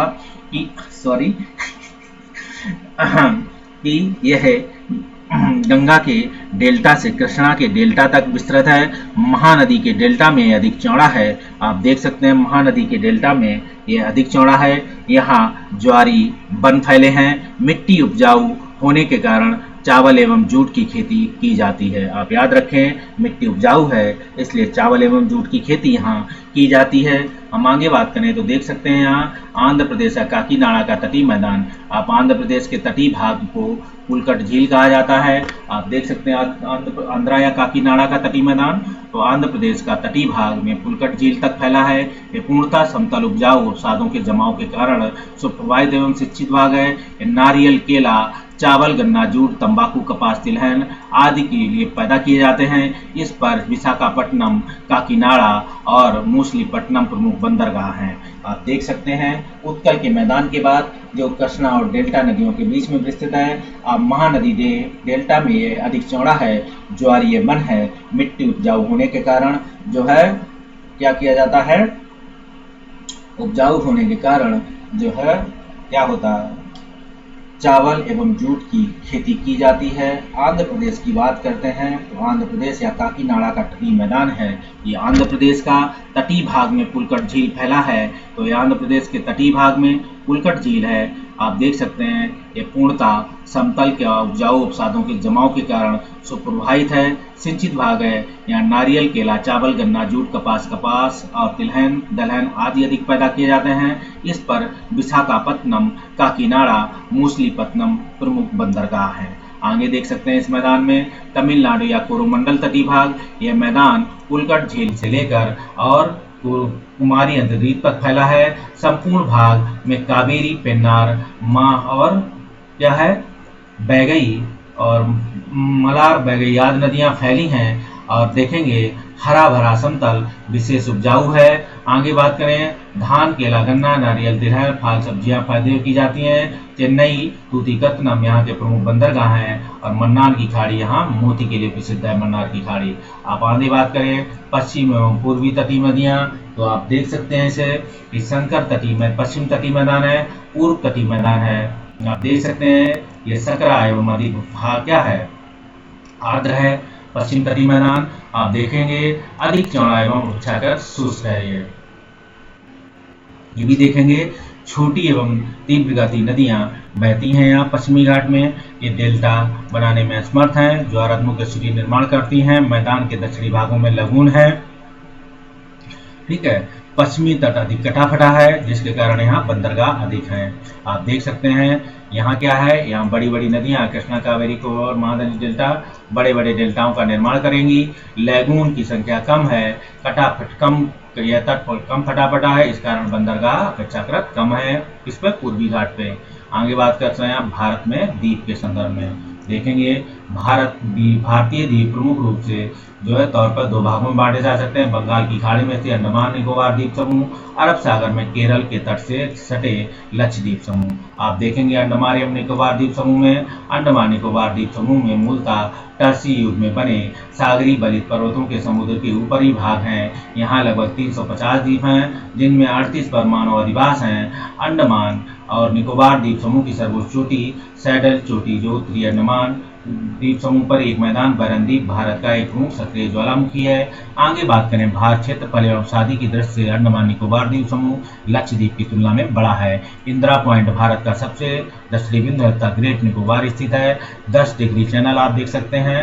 ठीक है, 10 डिग्री चैनल अंडमान निकोबार को अलग करता है। तो 10 डिग्री है जो है अंडा निकलेगा तो 10 डिग्री पे निकलेगा, ध्यान रखना। आप आगे बात करें तो दक्कन दर्रा, तो दक्कन दक्षिणी अंडमान को लघु जो डंक है वो छोट लघु है तो तो आप देख सकते हैं दक्कन दर्रा जो लघु और दक्षिणी अंडमान के बीच में है। अंडमान का दूसरा ज्वालामुखी नारकोंडम है, याद रखेंगे, ये सुप्त ज्वालामुखी है। आगे अंडमान का राजधानी पोर्ट जो है ब्लेयर दक्षिणी अंडमान में स्थित है। अंडमान निकोबार द्वीप समूह का सबसे छोटा उत्तरी द्वीप लैंडफॉल द्वीप है, याद रखें, सबसे उत्तरी द्वीप है ये। और अंडमान निकोबार द्वीप समूह पाया जाने वाला नजाती समूह है। तो आप देख सकते हैं जो ऑरेंज है नेग्रियार्ड प्रजाति का है। आगे सेंटिलियर, नेग्रियार्ड, जारबा, नेग्रियार्ड, आप तीनों ऑरेंज, सेंटिलियर, जारबा ये तीनों हैं नेग्रोइड प्रजाति के हैं, ध्यान रखना का, नेग्रोई है, नेग्राइड है। तो ऑरेंज है, सेंटिलीज है, जारबा है। अब आगे तीन की बात करेंगे, शम्पेन, अंडवानी और निकोबारी। ये नहीं सॉरी, जो शम्पेन और निकोबारी है तो आप देखेंगे ये मंगोलियाइड प्रजाति के हैं। आप ऑरेंज, सेंटिलीज, जारबा और अंडमानी भी क्या है, नेग्रोइड प्रजाति का है, याद रखना। तो ऑरेंज है और सेंटिलीज है, जारबा है और अंडमानी है, याद रखना इस चीज का। बैरन द्वीप जो है भारत का एकमात्र सक्रिय ज्वालामुखी है, याद रखना। और ये भी है अंडमान निकोबार द्वीप समूह की सर्वोच्च सैडल चोटी उत्तरी अंडमान पे है, ये भी याद रखना क्योंकि ये सभी क्वेश्चन पूछे जा चुके हैं। आगे आप देख सकेंगे ऑरेंज, वैसे तो जातियाँ आपको याद होंगी लेकिन अब जातियों का प्रजाति के संदर्भ से जुड़ा हो तो ऑरेंज, सेंटिलीज, जारबा और अंडमानी, तो ये सभी नेग्राइड प्रजाति की हैं। शम्पेन और निकोबारी जो है ये दोनों मंगोलियाइड प्रजाति की हैं। अब आगे बात कर सकते हैं समूह में, लक्षद्वीप समूह में। तो देखें ये समूह पर अरब सागर में अवस्थित है। यह द्वीप समूह का निर्माण लक्षद्वीप, चैगोस तथा सागरी कटक के ऊपर प्रबाल के निक्षेप से हुआ है। ठीक है, लक्षद्वीप का निर्माण लक्षद्वीप, चैगोस तथा सागरी कटक के ऊपर प्रबाल के निक्षेप हुए हैं। आप देखेंगे समुद्री भाग पर पाए जाने वाले एटाल मुख्यतः लक्षद्वीप में पाए जाते हैं। एटाल प्रवाल भित्त एक प्रकार है जो अंगूठी या घोड़े की नाल की आकृति का बना होता है। एटाल को ये कहते हैं, एटाल प्रवाल भित्त को एक प्रकार की अंगूठी को या घोड़े की नाल की आकृति का होता है। एटाल उच्च जैव विविधता के क्षेत्र हैं। द्वीपों के चारों ओर प्रवाल भित्तियां पाई जाती हैं जिन पर नारियल के वृक्ष हैं। लक्षद्वीप समूह के अंतर्गत 36 द्वीप हैं जिन्हें 10 बार क्या है, 10 पर मानव अधिवास है। जो कावारत्ती है लक्षद्वीप की राजधानी है। अगाती यहाँ का एकमात्र द्वीप है। ठीक है, जो कावारत्ती लक्षद्वीप की राजधानी है। अगाती यहाँ का एकमात्र द्वीप जहाँ हवाई अड्डा है, इसलिए याद रखिएगा।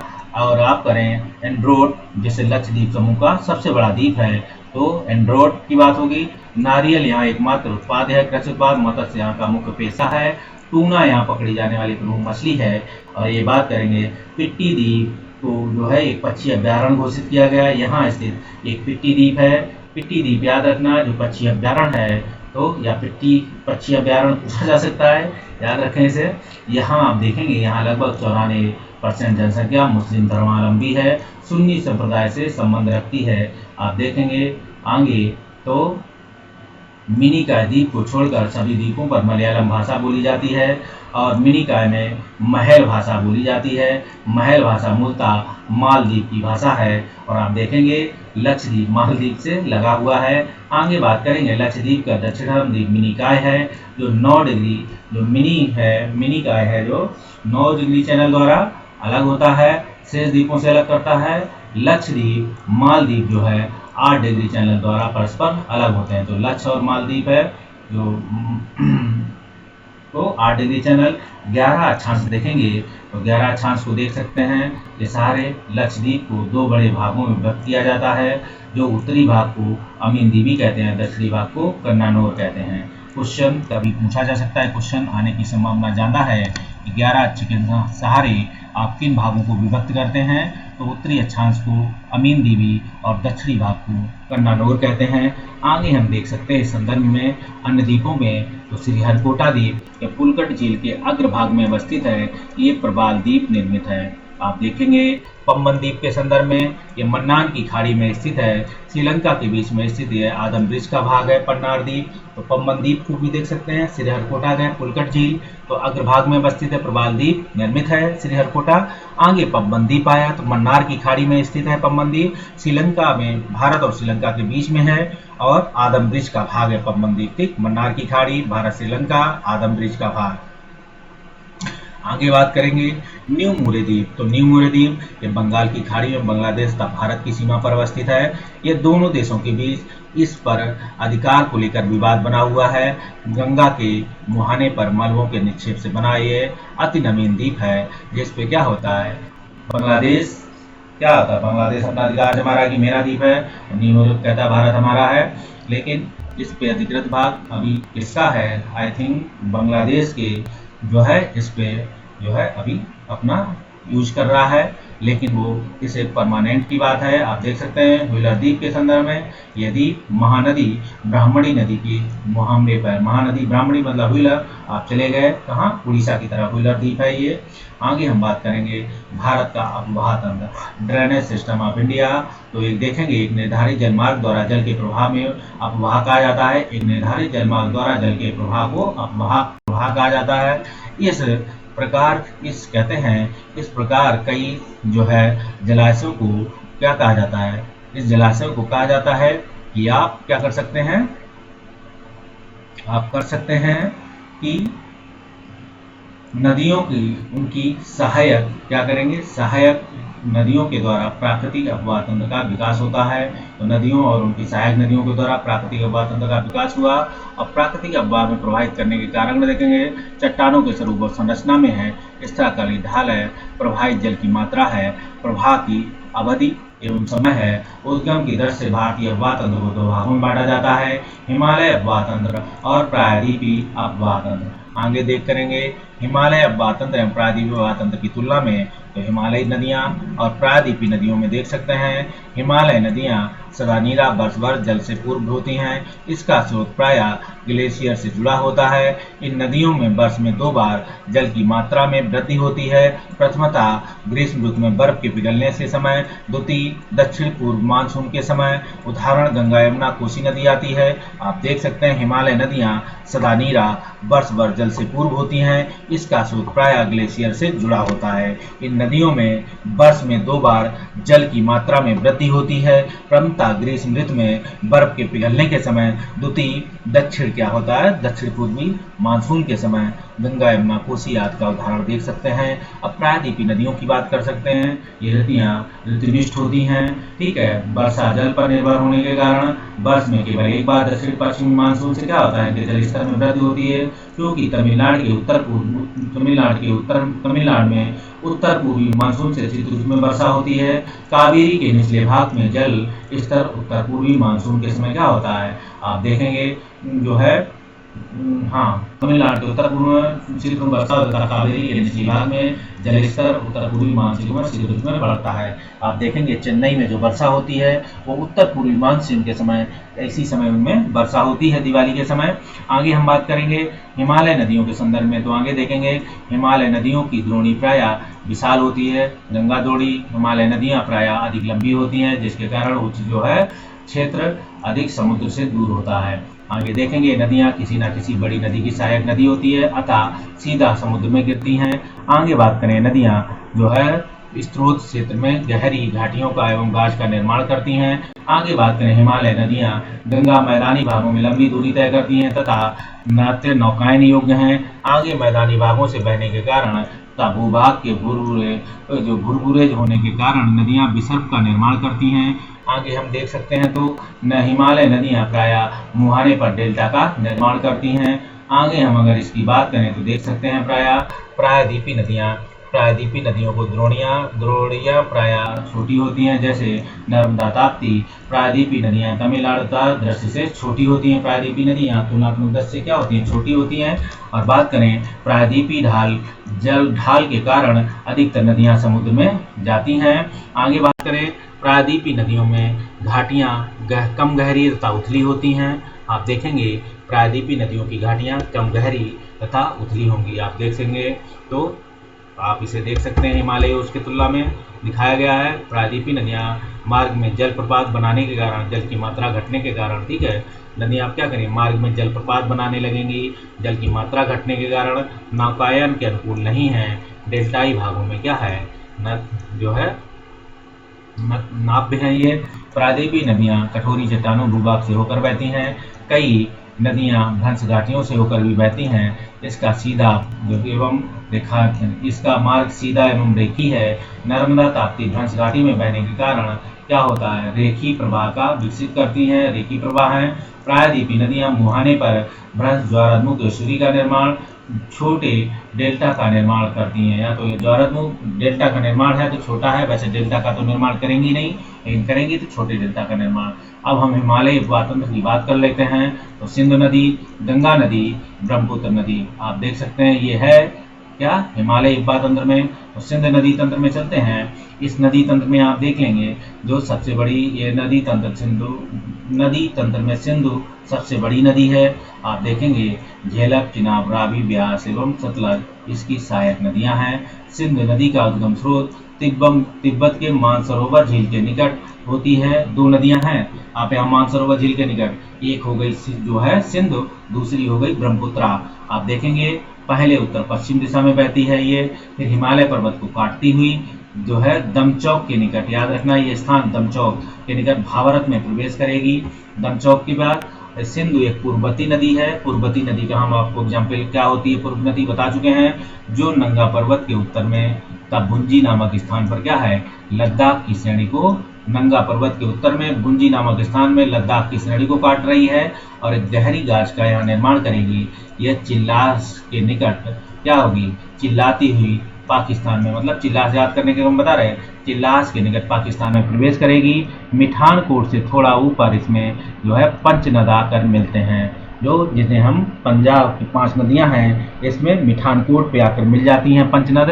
पंचनद पंजाब की 5 नदियां सतलज, ब्यास, रावी, चिनाब और झेलम, ठीक है, सतलज, ब्यास और रावी, चिनाब, झेलम की संयुक्त धारा को कहते हैं क्या, पंचनद। इस मिठानकोट के बाद पंचनद बोलते हैं।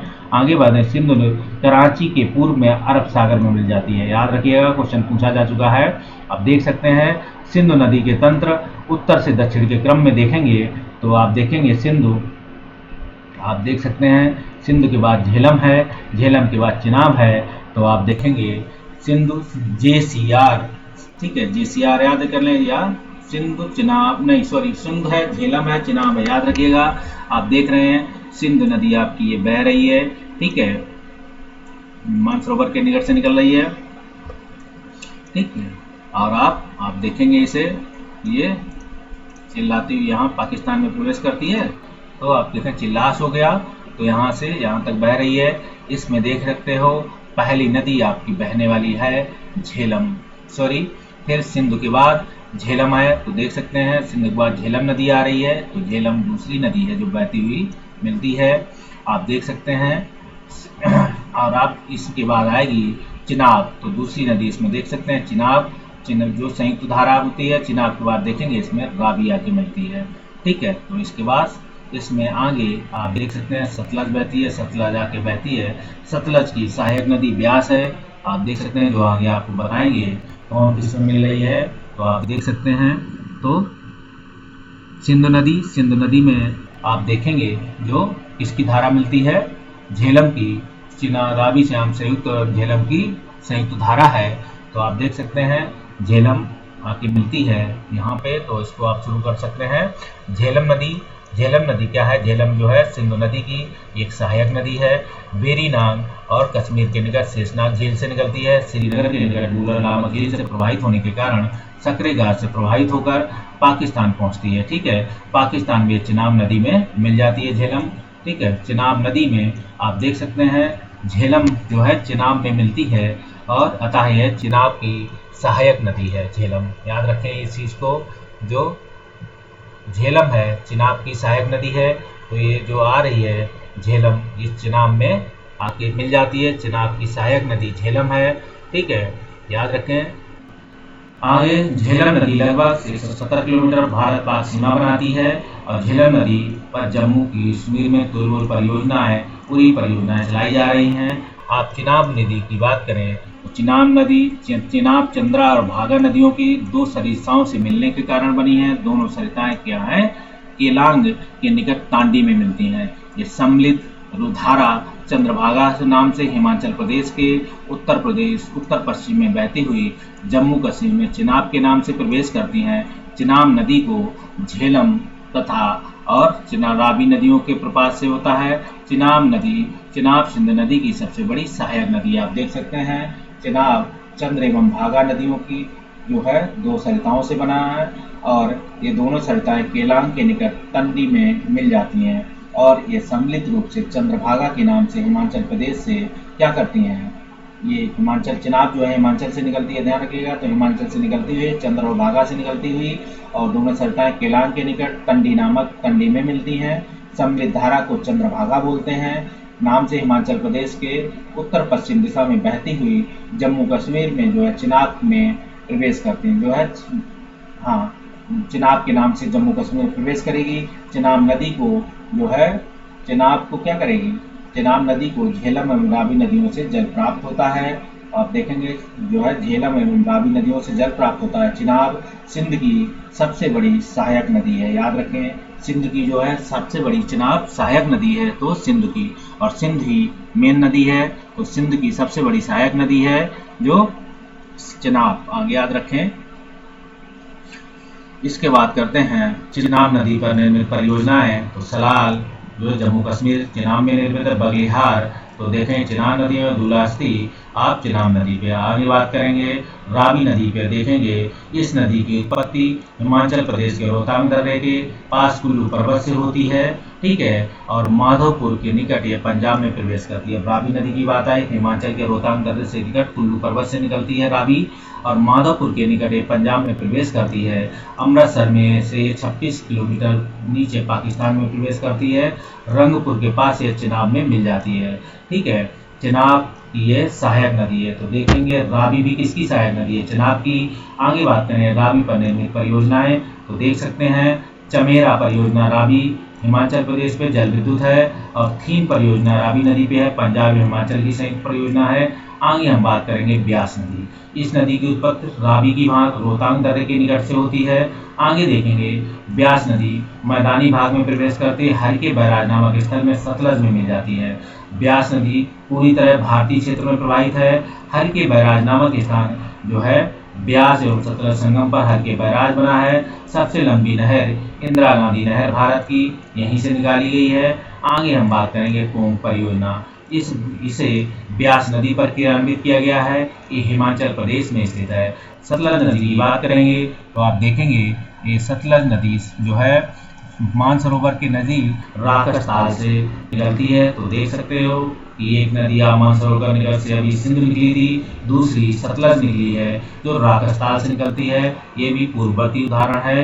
हिमालय को काटकर सिपकीला धर्रा से भारत में प्रवेश कर रही है। ब्यास नदी हल्के सतलज में क्या मिलती है? अब सतलज नदी रोपड़ जो है स्थान मैदानी भाग में प्रवेश करती है। सतलज नदी 120 किलोमीटर भारत पाक की सीमा बनाती है। सतलज नदी मिठानकोट से काटकर ऊपरी सिंध में प्रवेश करती है। आगे बात करेंगे सतलज सिंध पर निर्मित परियोजनाएं। आगे बात करें भाखड़ा नाकल परियोजना। यह भारत की सबसे बड़ी नदी घाटी परियोजना है। सतलज पर भाखड़ा एवं नागल नामक दो जगह बनाए जाते हैं तो आप देखेंगे जो है भारत की सबसे बड़ी नदी घाटी परियोजना है भाखड़ा नागल परियोजना।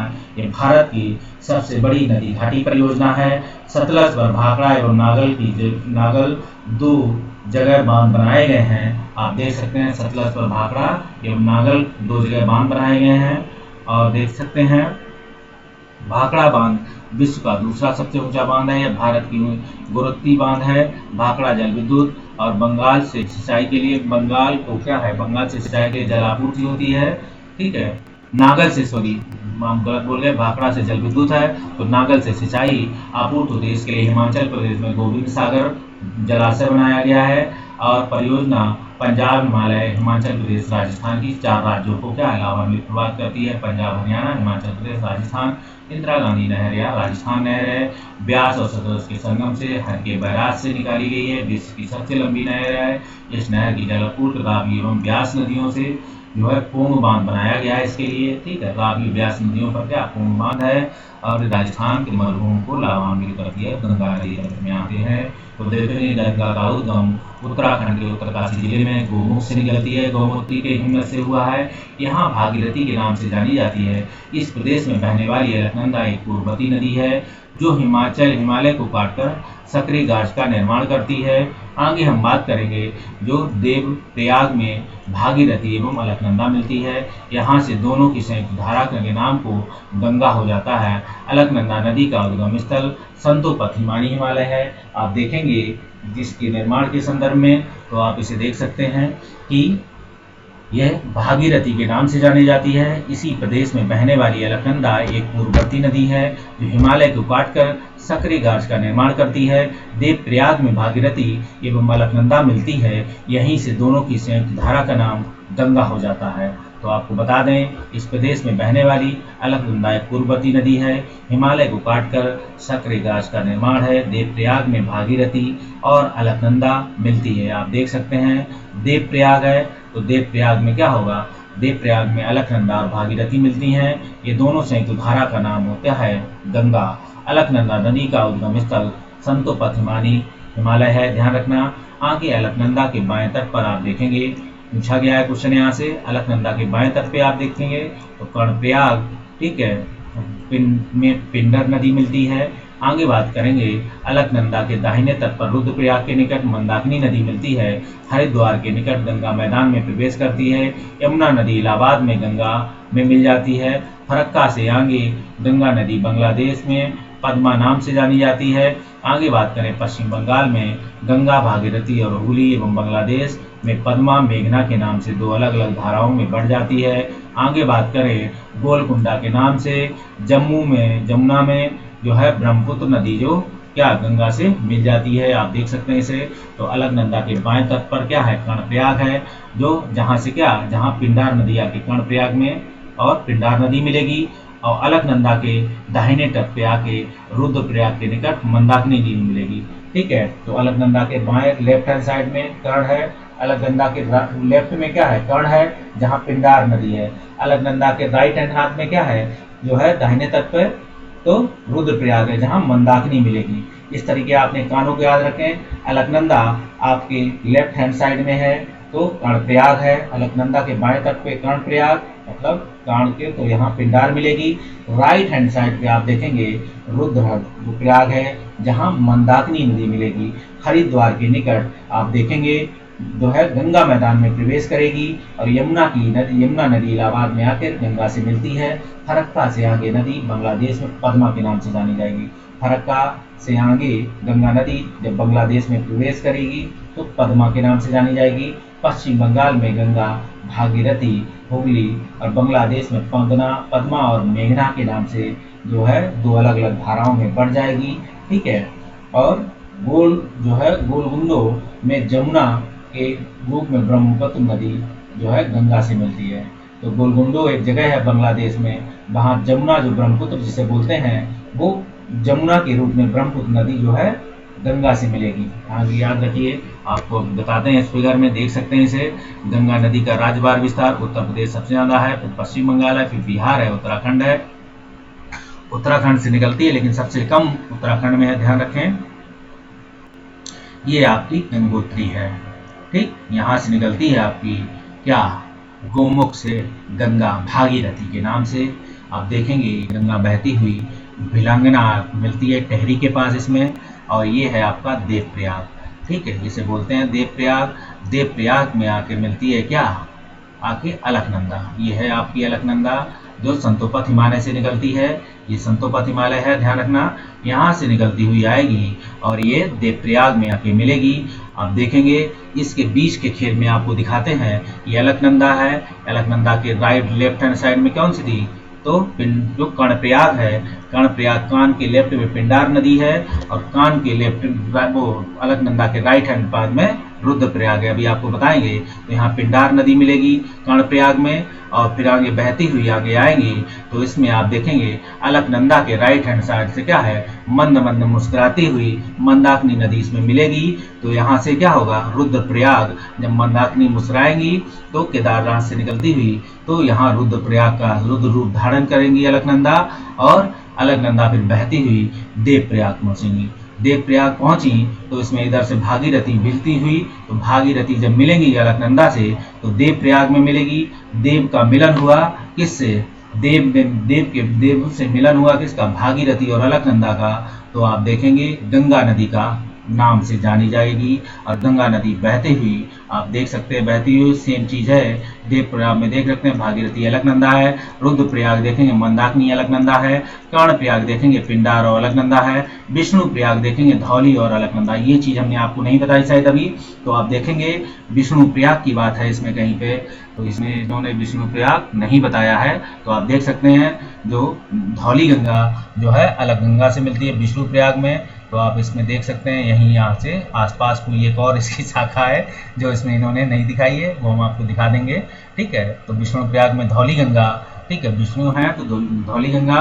आप ये भी ध्यान रखना, गंगा का अगर आप धार्मिक स्रोतों में देखेंगे तो जो गंगा आप शिव जी के जब पार्वती से निकलती हुई दिखती हैं, वास्तविक रूप से उस गंगा का उद्गम विष्णु के पैरों से दिखाई पड़ेगा। अगर आप देखेंगे शास्त्रों में तो धौली गंगा देखेंगे जो अलकनंदा के नाम से जाना जाता है। आप देखेंगे गंगा प्रारंभ में दक्षिण दिशा में, फिर दक्षिण पूर्व में जो है पुनः पूर्व में बहती हुई क्या करेगी, जब पश्चिम बंगाल में पहुंचती है तो भागीरथी जो हुगली नाम से दो प्रमुख वितरकाओं में बट जाएगी। ठीक है, आगे देख सकते हैं कि मुख्य नदी बांग्लादेश में चली जाती है, जहां ये पद्मा बाद में मेघना के नाम से बहती हुई बंगाल की खाड़ी में गिरती है। ठीक है, आप देख सकते हैं ये है आपकी गंगा नदी, जो गंगा नदी में आप देख सकते हैं बहुत सारी शाखाएं बह रही हैं। ठीक है, गंगा नदी है, गंगा नदी में आप देख सकते हैं तो इधर से आप अपना लेफ्ट हैंड साइड, गंगा का लेफ्ट हैंड साइड मान सकते हैं। तो आप देख लेंगे यमुना बहती हुई आ रही, इलाहाबाद में आई और मिल गई। तो इलाहाबाद में देख सकते हैं ये गंगा बहती हुई आ रही है, ये यमुना बहती हुई आ रही है। तो यमुना देख सकते हैं किधर बैठेगी, तो ये गंगा है, गंगा के आप देख सकते हैं गंगा के राइट हैंड साइड में आके मिल रही है। ध्यान रखना इस चीज़ का, इलाहाबाद में। आप इस मैप से भी राइट हैंड साइड और अंदाजा लगा सकते हैं, वैसे भी अंदाजा लगा सकते हैं आप गंगा में देखेंगे लेफ्ट हैंड साइड में आप देखेंगे जो रामगंगा मिलती है कन्नौज में आके, याद रखिएगा इसे। आगे इलाहाबाद में मिली, इधर से आपको देखेंगे तो आप देखेंगे टोन्स जो है क्या मिल रही है राइट हैंड साइड से। और एक चीज़ और आपको बता दें, एक साइड की नदियाँ आप याद कर लीजिए, बाकी कौन कहाँ मिल रही आपको पता लगेगा। तो लेफ्ट हैंड साइड में दिखा सकते हैं, राइट हैंड साइड में तो आप देख सकते हैं यमुना मिल रही है, फिर टोन्स मिल रही है, फिर सोन नदी मिल रही है, फिर पटना में, ठीक है, पटना की नदी सोन नदी मिल गई, फिर देखिए हुगली नदी मिल रही है। ठीक है, तो आप देख सकते हैं इसे, नहीं हुगली यहाँ से गंगा वितरकांग बढ़ जाती है, आप देख सकते हैं इधर। आप इधर गोमती नदी आके मिल रही है किधर, लेफ्ट हैंड साइड में। ठीक है, याद रखिएगा गोमती लेफ्ट से मिलेगी, आगे घाघरा लेफ्ट से मिलेगी, गंडक लेफ्ट से मिलेगी, बूढ़ी गंगा लेफ्ट से मिलेगी, कोसी लेफ्ट से मिलेगी और महानंदा नदी लेफ्ट से मिलेगी। आप आगे देख सकते हैं इस संदर्भ में, तो ये ब्रह्मपुत्र नदी है, ये पद्मा, मेघना, ये सभी आप देख सकते हैं। यहाँ तक क्या है खेल, आप महानंदा नदी ये लास्ट नदी है, ध्यान रखिएगा लास्ट नदी गंगा में मिलने वाली महानंदा नदी है, जो भारती में मिलती है, भारतीय सीमा के अंदर, तो वो महानदी नदी है। आगे देख सकते हैं इसमें, इसके बाद इसे अभी आपको हो सकता आगे मिले, आप मैदानी भाग में गंगा एवं उसकी सहायक नदियाँ देख सकते हैं। गंगा के बाएं किनारे देख सकते हैं तो रामगंगा है, गोमती है, घाघरा है, गंडक है, बूढ़ी है, कोसी है और महानदी है, ब्रह्मपुत्र है। गंगा के दाएं तट पे है आप यमुना, टोन्स और सोन नदियाँ हैं। आप दाएं तट वाली याद कर लें, बाएं तट वाली छोड़ दें। ठीक है, आप बाकी छोड़ दें। गंगा की सहायक नदियों के पश्चिम से पूर्व की ओर क्रम देखेंगे। ठीक है, गंगा तो आप देखेंगे सबसे पहले यमुना मिलेगी, फिर टोन्स मिलेगी, फिर गोमती मिलेगी, फिर घाघरा मिलेगी, फिर सोन मिलेगी, फिर गंडक मिलेगी, फिर बूढ़ी गंगा मिलेगी। ठीक है, यमुना मिली, यमुना में आए यमुना, फिर टोन्स, फिर गोमती। ठीक है, यमुना टसन में आती हुई गोमती और घाघरा पहनती हुई सोन गंडक, बूढ़ी गंगा, कोसी आप देख सकते हैं, जो महानंदा, हुगली और ब्रह्मपुत्र नदियां आकर इसमें मिलती हैं।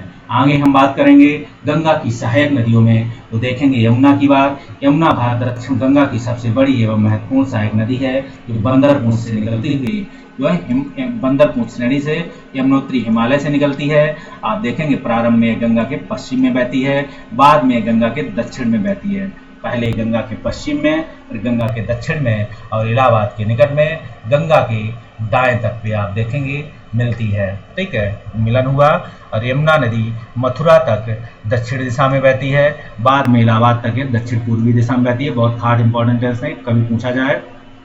यमुना नदी की सहायक नदियां तो आप देख सकते हैं, बाएं तट पे मिलने वाली नदी हैं यमुना नदी में, तो टॉन्स है, हिंडन है, करेन है, रिंद है। ठीक है, और दाएं तट पे मिलने वाली नदियां देखिए ना, लेफ्ट जितनी लेफ्ट वाली नदियां सारी खतरनाक होंगी। ठीक है, आप देख सकते हो, चंबल है, सिंध है, बेतवा है, केन है, और सारी नदियां आप देख सकते हो इससे खतरनाक हैं। तो देखना राइट हैंड साइड पे जितनी मिल रही होंगी, देखना सारी आप छोटे मोटे नाम सुन रहे होंगे। टोन्स है, हिंडन है, करेन है और रिंद है। तो आप देखिए लेफ्ट हैंड साइड, तो लेफ्टिस्ट लोग आप देख सकते हैं लेफ्टिस्ट में, तो चंबल है, सिंध है, बेतवा है, केन है, आप देख सकते हैं।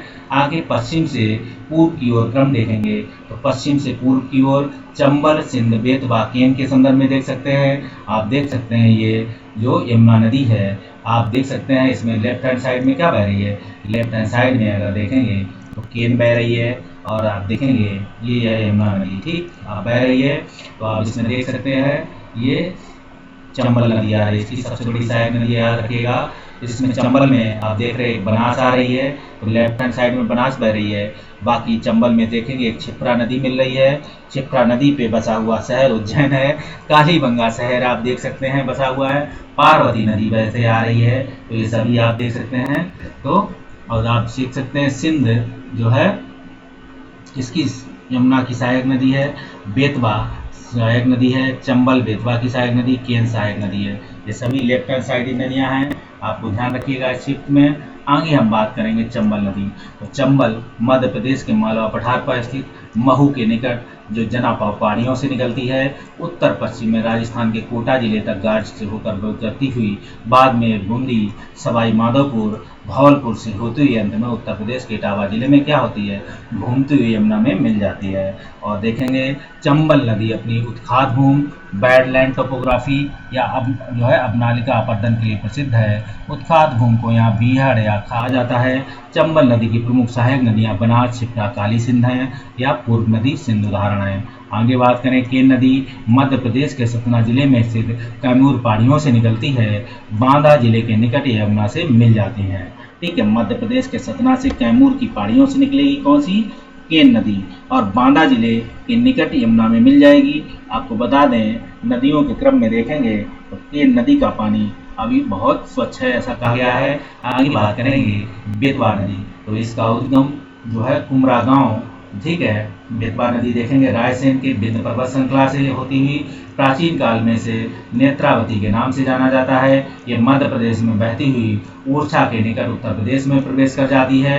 बेतवा मध्य प्रदेश एवं उत्तर प्रदेश की सीमा बनाती है। उत्तर प्रदेश में हमीरपुर जिले में यमुना में मिल जाती है। इस नदी पर बनी सबसे प्रमुख जो है परियोजना माता टीला है। बेतवा नदी पर ये उत्तर प्रदेश और इसकी मध्य प्रदेश की संयुक्त परियोजना है। आगे हम बात करेंगे, देख सकते हैं टोंस नदी। तो टोंस नदी में देखेंगे पुराणों में से तमसा कहा गया है टोंस को, और प्राप्त होता है गंगा नदी की सहायक नदी है। उद्गम स्थल सतना, देख सकते हैं सतना जिले में मैहर की कैमूर की पहाड़ियों से होता है। आप